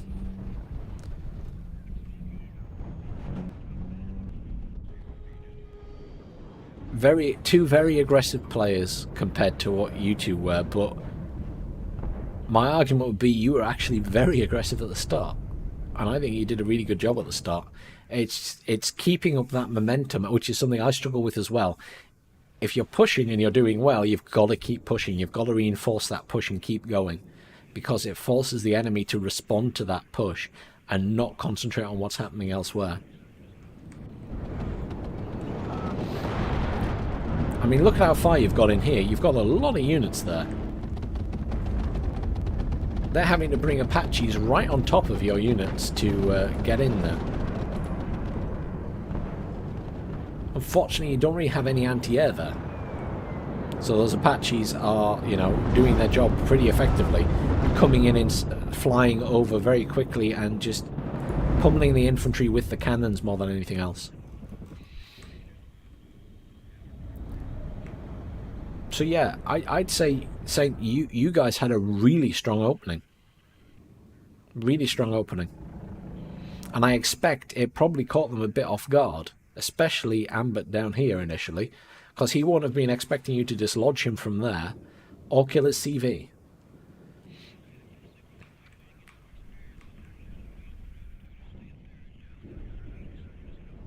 I think you did a really good job at the start, and you just, you know, you got overwhelmed in the end by players with a lot more experience. But I think you did really well. But Karma and Amber are very aggressive players. So you see that Karma, once he started pushing, he's never stopped. There is never a point where he stopped and made a defensive line. He's just going and going and going. All those forces that were there are now up here. He's just pushing and pushing and pushing. And I can't play like that. I struggle with it. But these guys that win all these tournaments and get to the top of the ladder, it's that ability to be aggressive and constantly push that advantage. Especially like across the entire map, because it means that people who aren't quite as good at micro like me cannot keep up. I can't be in 3 places at once. Quite often these guys can.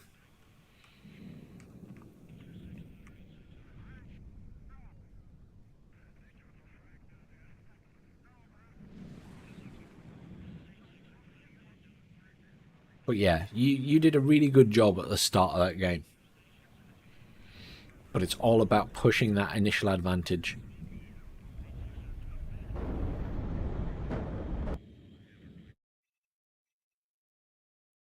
And realistically, yes, they got more kills than you, but you didn't do that bad. You didn't actually do that bad, Saint. Considering some of the other games we've seen today, I think you did pretty well. I think that was really well played, and you held them off for quite a long time. And you give them a real kicking at the start.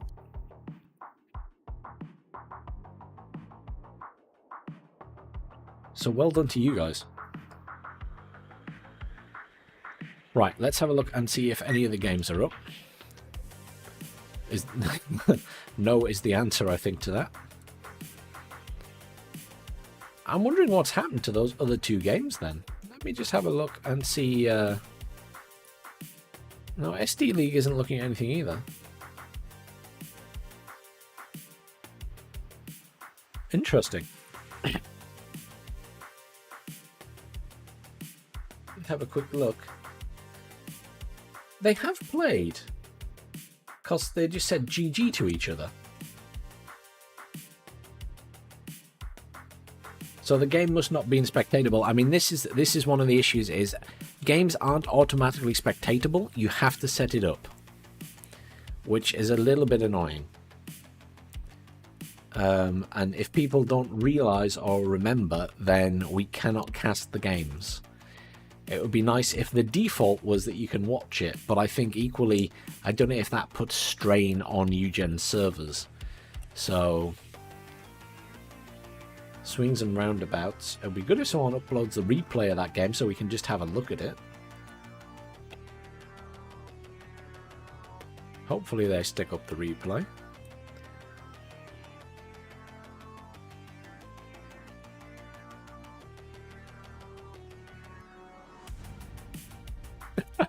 I was just having a look in the chat and I saw someone say, Pixie and Razman together is so unfair, I kind of hope someone can beat them. I think there's a couple of teams that would have a fair go at them. I think that Ambert and Karma would certainly have a fair go at them. Here we go. Is that a replay from that game? Yes. Great. Let's...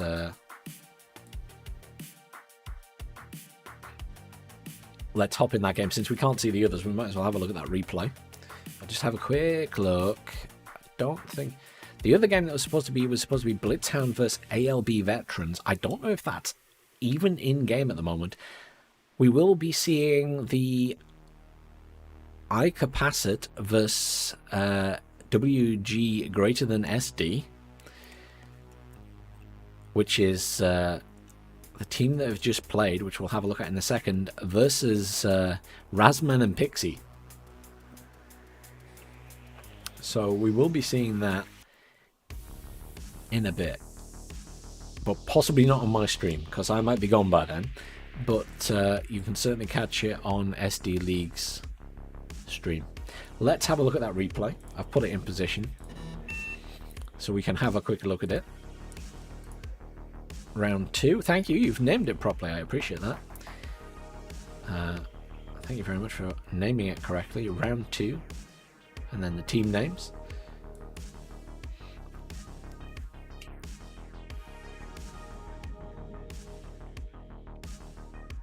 Let's make sure it's the right people. Yes, it is. So this game is Phoenix and Jasp137 versus Horse and Matty. Phoenix as the 3rd Armoured, Jasp as the 8th Infantry, Horse as the 39th Infantry, and Matty as the 79th Tank Division. And again, as always, we have blue 4 in red and red 4 in blue. Marvellous. Really want them to fix that. So, Phoenix at the top, and Phoenix is armoured versus Horse, who is the infantry masquerading, well, armoured masquerading as infantry, shall we say. That's probably the better way to put it. It's pretending to be infantry, but it's really armoured. And that's not entirely fair. They do get a lot more infantry in terms of their deployment. So this is the 38-minute game in total, plus obviously the time of deployment. I'm going to speed it up till we get the end of deployment.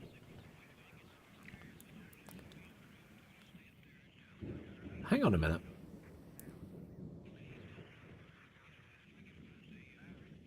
I'm seeing unit. I was just noticed that there's units from Horse all over the map, but Matty is mostly focused at the bottom against Jasp, I assume. And that's a good position for me for an infantry division to try and get the Foxtrot as quickly as possible and just flood it with infantry. That would be my big thing, is getting in there and flooding it with infantry.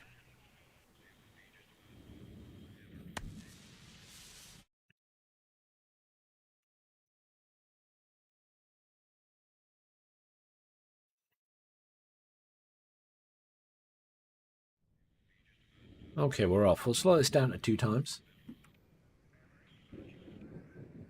No, their micromanagement was just better than yours, I guess, at the end of the day, Saint. But you did such a good job at the start. Don't feel bad about that at all. I think you did a really good job. So I'm curious how this game's going to go. I obviously know who won, but just in terms of how it plays, lots of choppers at the start. As I suspected, Jasp, as that infantry division, has rushed to this town. Interesting. However, Matty is getting some units around the back. There is nothing in Gulf to defend it. There is going to be a CV in there, unprotected. Matty is going to be there. Both teams hitting the centre pretty hard.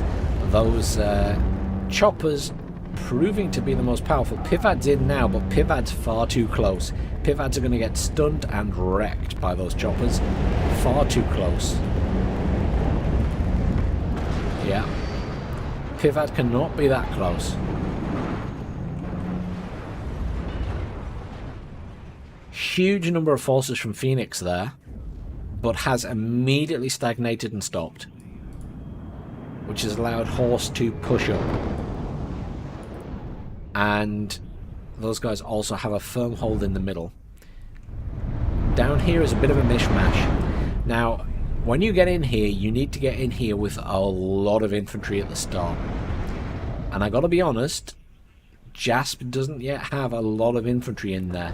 And the issue is that this infantry is going to die, and by the time his reinforcements arrive, Matty is going to have too much there for him to push back in properly. Military police M67s are not the ones I would have there. Cluster bomber coming in as well. There is very little AA here. There is a Stinger there, but it is so close to the enemy infantry. Firm hold on the middle for Matty. And Horse has a few units there as well.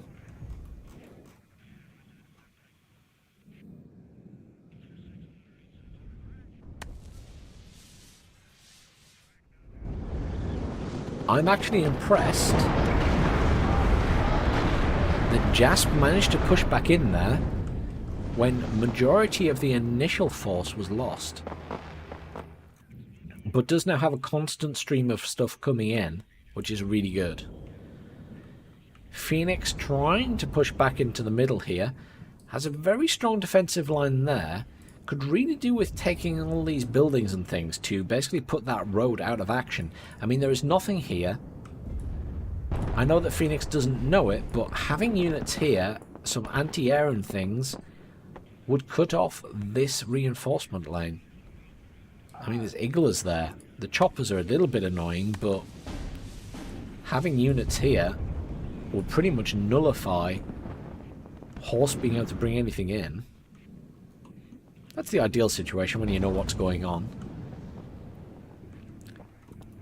Lots of units scattered all around the centre. Few units sat back. Loads of choppers. Good use of the Eagle there. Not a lot of anti-air in the middle for either side. Chaparral there, but that's about it. Obviously the AA choppers, but they're not going to really bother the fighter. I feel like JASP has an uphill battle here. And I think he's losing that fight.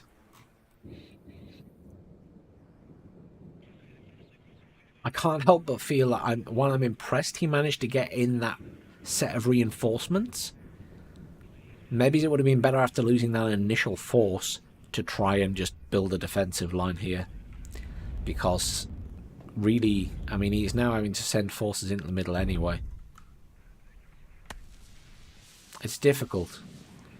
I notice there is that Patton tank coming in there. I'm wondering where he's going to go with it. I assume to the middle.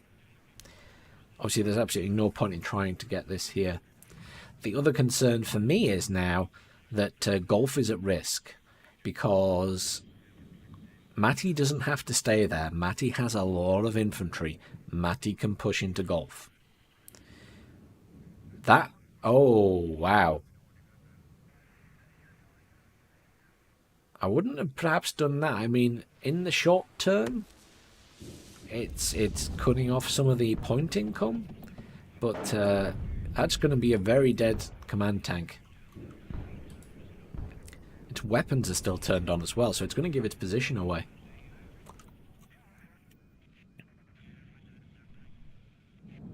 Yep, cluster, dead. 24 clusters, SU-24s. Such a brilliant bomb spread. Probably the best in the game right now. Is Jazz trying to push back into Foxtrot? I think he's realised his mistake and has pulled... yeah, he's realised and is pulling the units back there. I wouldn't be sending them out over open ground, though. Luckily nothing with any range there. Jasp making a good push to the middle now. A smattering of units here. Quite a lot back there, but just this slight smattering. That RPO is nasty and is getting close to that command unit. SU-24 bombers, so effective. Need more AA over this side.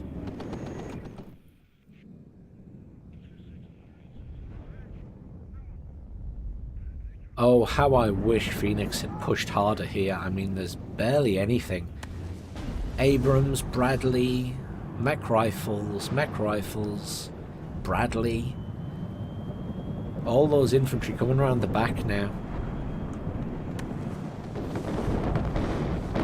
I feel like there's been such an opportunity for Phoenix to push here and also here earlier in the game. They have control of the middle now to some extent. They're getting more units in there. Mortars providing fire support.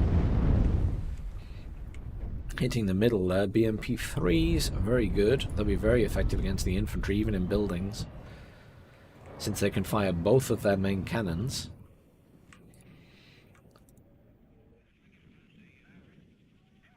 A little smattering of units here. Look at that force there.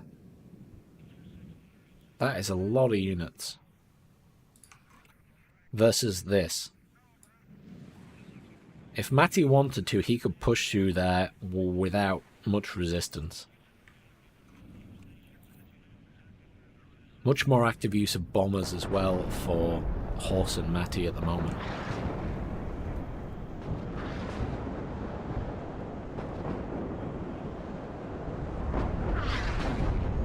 Counter-battery artillery fire from clusters. This is such a shame of a stagnation there.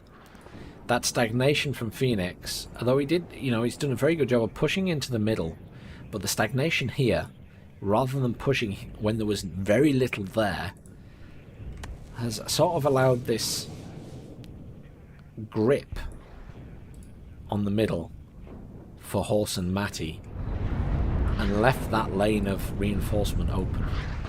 Lots of anti-air now at this side as well. A lot more than this side. I mean, if we zoom out, you can see the concentration of units. I quite like this when they're overlapping because it makes this lovely pattern. Concentration of units, you got a lot here for blue, a lot here for blue. Very little up here. Transports and things mostly. Smattering of infantry pushing around the back. But if you look in contrast, where are all the red units? There. The majority of the red units, so NATO in this case, the majority of NATO's units are up here. But they're all stood in a sort of defensive line.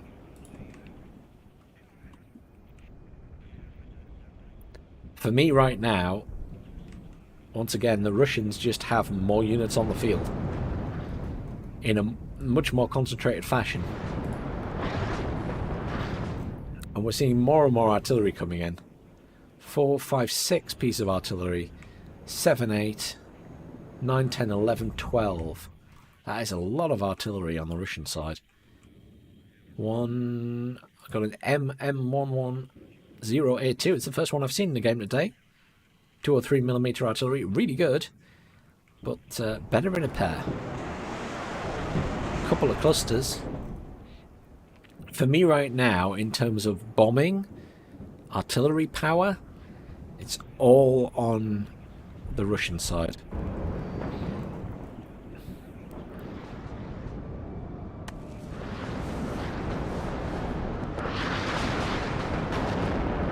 Not a lot of movement in the middle.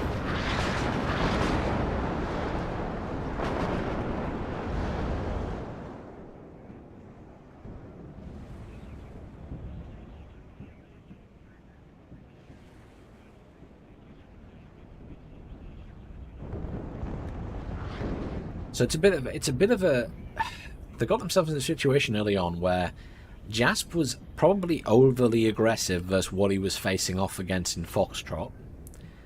Phoenix wasn't aggressive enough. And again, beauty of hindsight.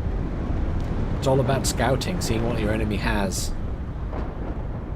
And I find this, I gotta be honest, for some reason I find the scouting in Wargame Red Dragon better than the scouting in this.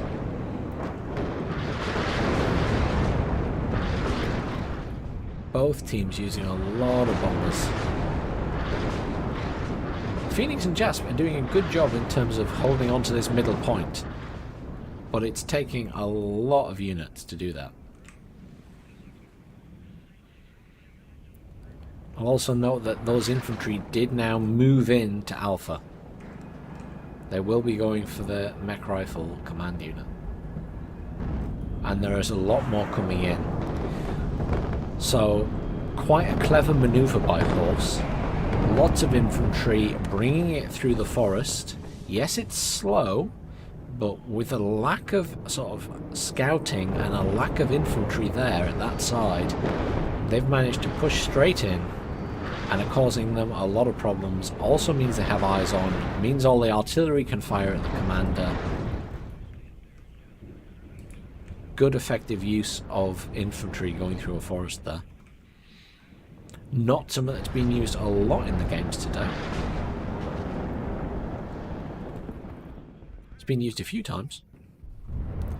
And again, if we zoom out, just in terms of clusters of forces, look at all the artillery. But, you know, again, loads of forces here. And for me, you know, Matty could be being a bit more aggressive with all these units. There's a lot of stuff there. Yes, now the issue is if you're the attacking side, you're going to lose more units. But equally, I mean, he's up against a smattering of units at best. Jasp is again trying to push in here. I assume he's going for a commander, but command infantry, it's smack in the middle. I mean, those guys aren't going to get anywhere. I think the plan was to perhaps get that command infantry in at this side.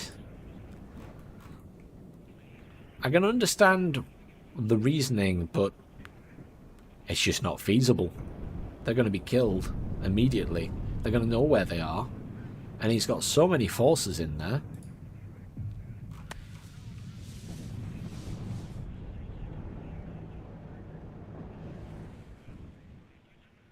I'm so impressed by the fight that Jasp and Phoenix are putting up in the middle, though. That I've been impressed by. I mean, yes, majoritively, Horse and Matty have held it, but Phoenix and Jasp have put up a good fight to take it back and keep pushing units back in. This is a bit of a mess. Look at all that infantry coming around the top.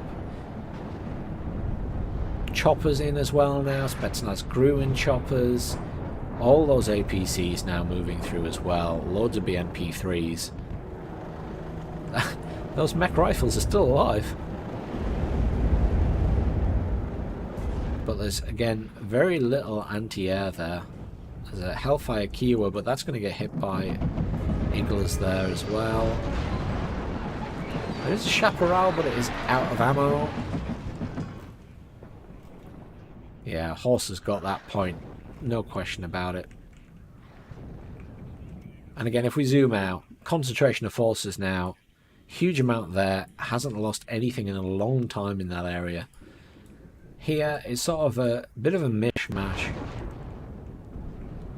I think I'd almost say that actually in the middle, NATO have more units. And they haven't neutralised it, but they've still lost this point here. So the game will go to Horses and Matty. But look at all those forces up there now. Where did they all come from? There's so many of them.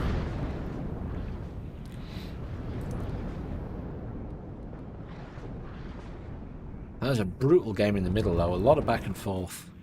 Just unfortunate that Jasp lost so many units at the start down there. And then this here was just, oof. Very well played to Horse and Matty. They played a good game. No question about that. Very well played to them. Yeah.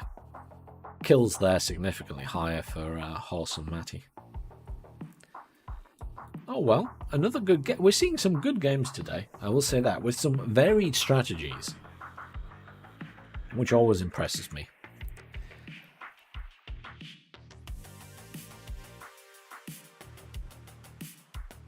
So, what is in my head right now is what is happening.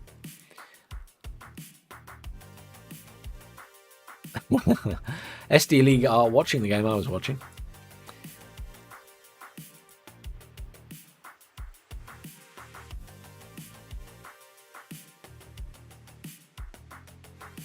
Let me just have a look and see if there were any games at the moment. I don't think there are. I'm not sure what happened to that other game. I don't know if it happened or not. I'll just have a quick look on Discord. Oh yeah, Alb vs Blitz. It was there.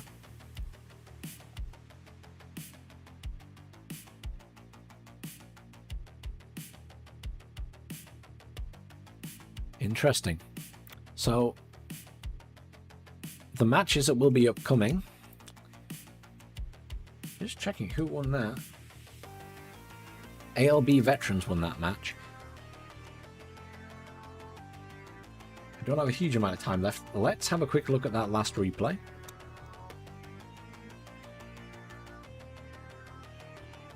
Let's have a quick look and we'll let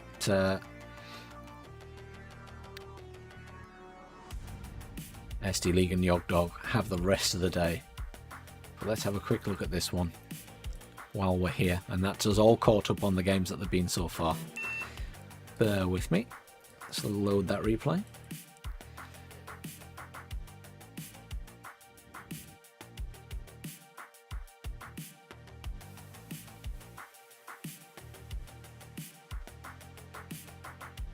Okay, let's have a quick look at this one.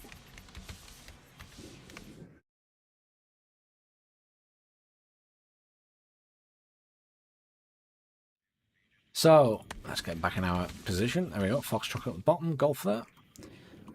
So, this is Scout and UK Shadow versus Zwaktek and General Mosquito.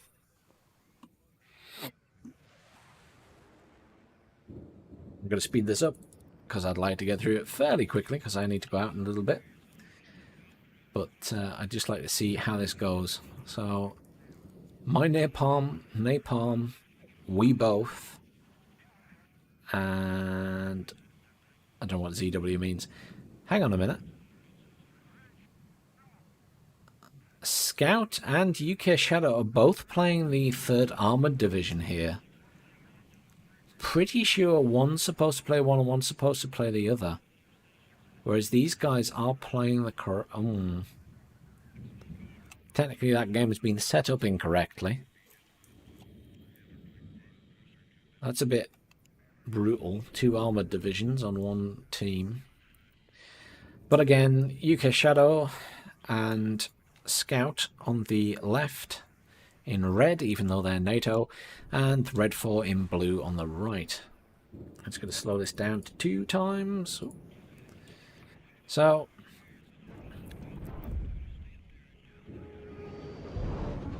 aggressive from UK Shadow at the top there, straight into Alpha, with a commander as well, no less. Where is their commander? Oh, there, infantry commander.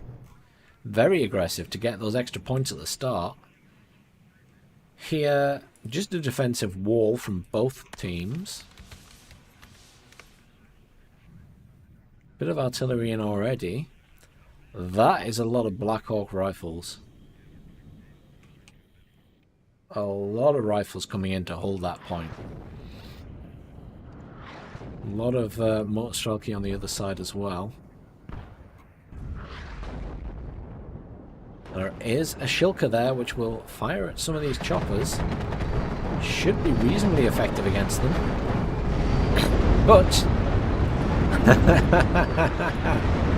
it is still the case that if you kill a chopper, its infantry are immediately deployed. Full health.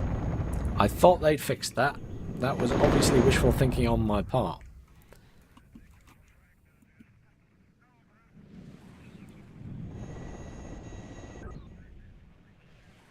Lots of clusters coming in. MiGs being used against them.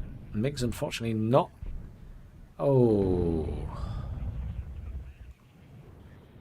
All those stingers.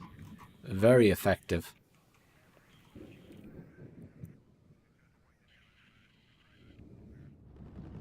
Not a lot happening in the middle. Red 4 certainly have a bit of a hold on it. Have some anti-air there as well, but not a lot of units there. Most of the fighting seems to be going on up here at the moment in Alpha. Infantry versus infantry war.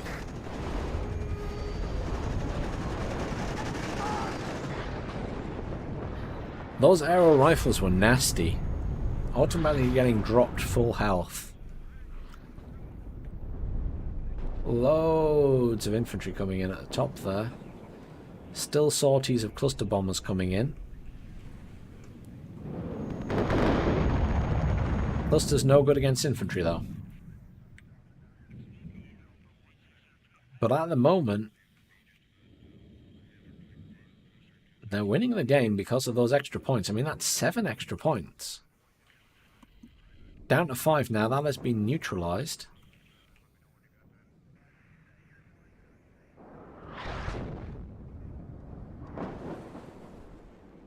But really, they... more aero rifles and Black Hawks. They just have to hold on to that now. This, unless these guys can push across... Oh, there we go. Neutralize that as well. Slowed it down to +2. Needs a lot more units in here, though. A lot more units. I mean, we're halfway through the game. There's still another... Well, not quite halfway through, but there's still another 18 minutes-ish to go. So I'm assuming that these guys are going to put up a good fight.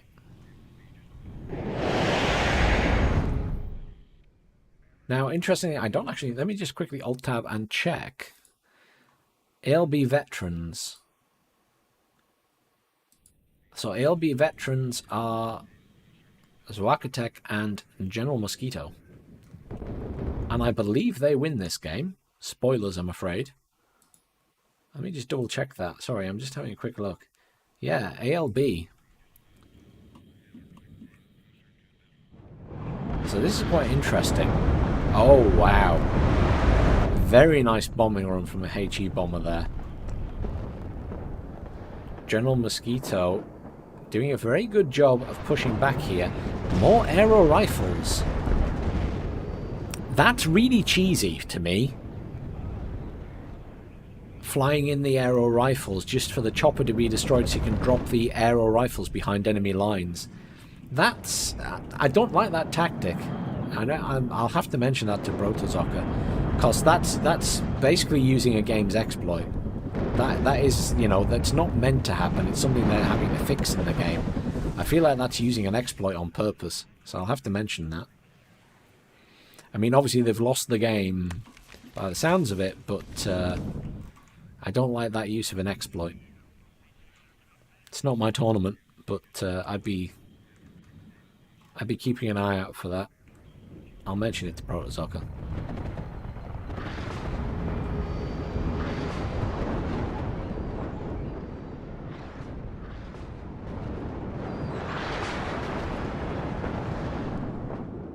Firm hold on the middle now, or reasonably firm. Ooh. That BMP had a lucky escape there. And he's also just parked out in the open in the middle of the field. Though there is a command infantry there as well.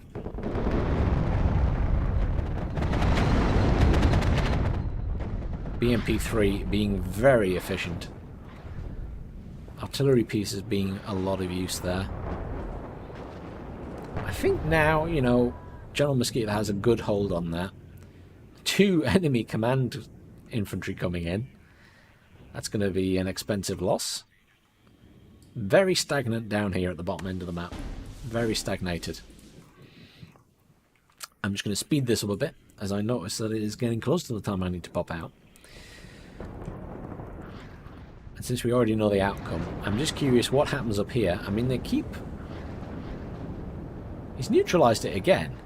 But realistically, General Mosquito has so many units there, they're not going to hold it.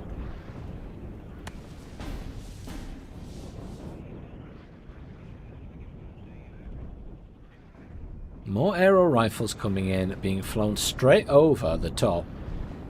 Yeah, I really don't like that. I mean, they're all dead. They didn't last, but...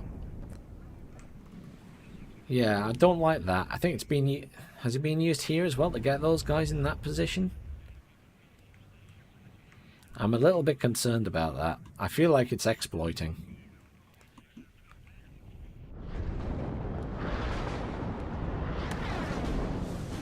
So that was Scout the Terp disconnected there. I don't know if that was him giving up the game or just a disconnect.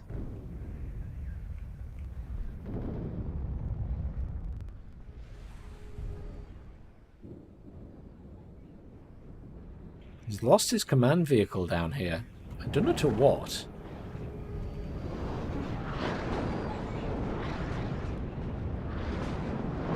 Moving all of his infantry up this way.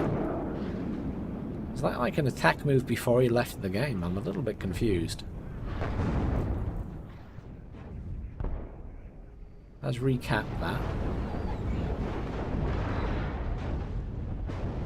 Good job for General Mosquito getting that point back. Did a really good job.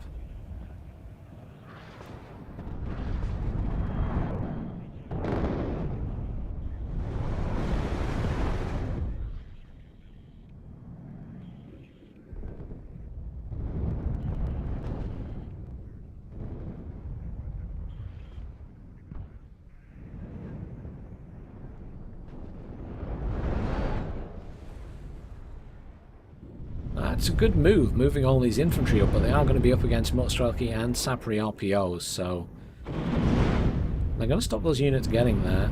Stingers, I assume, being used as scouts more than anything else?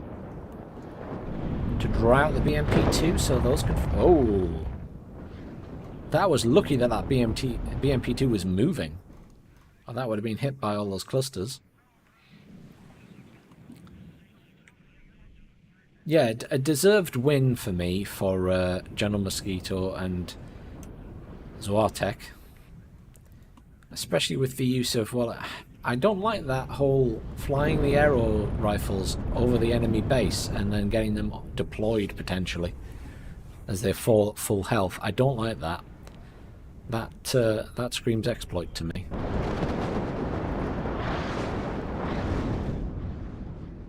So both teams in general played well. I didn't like that strategy.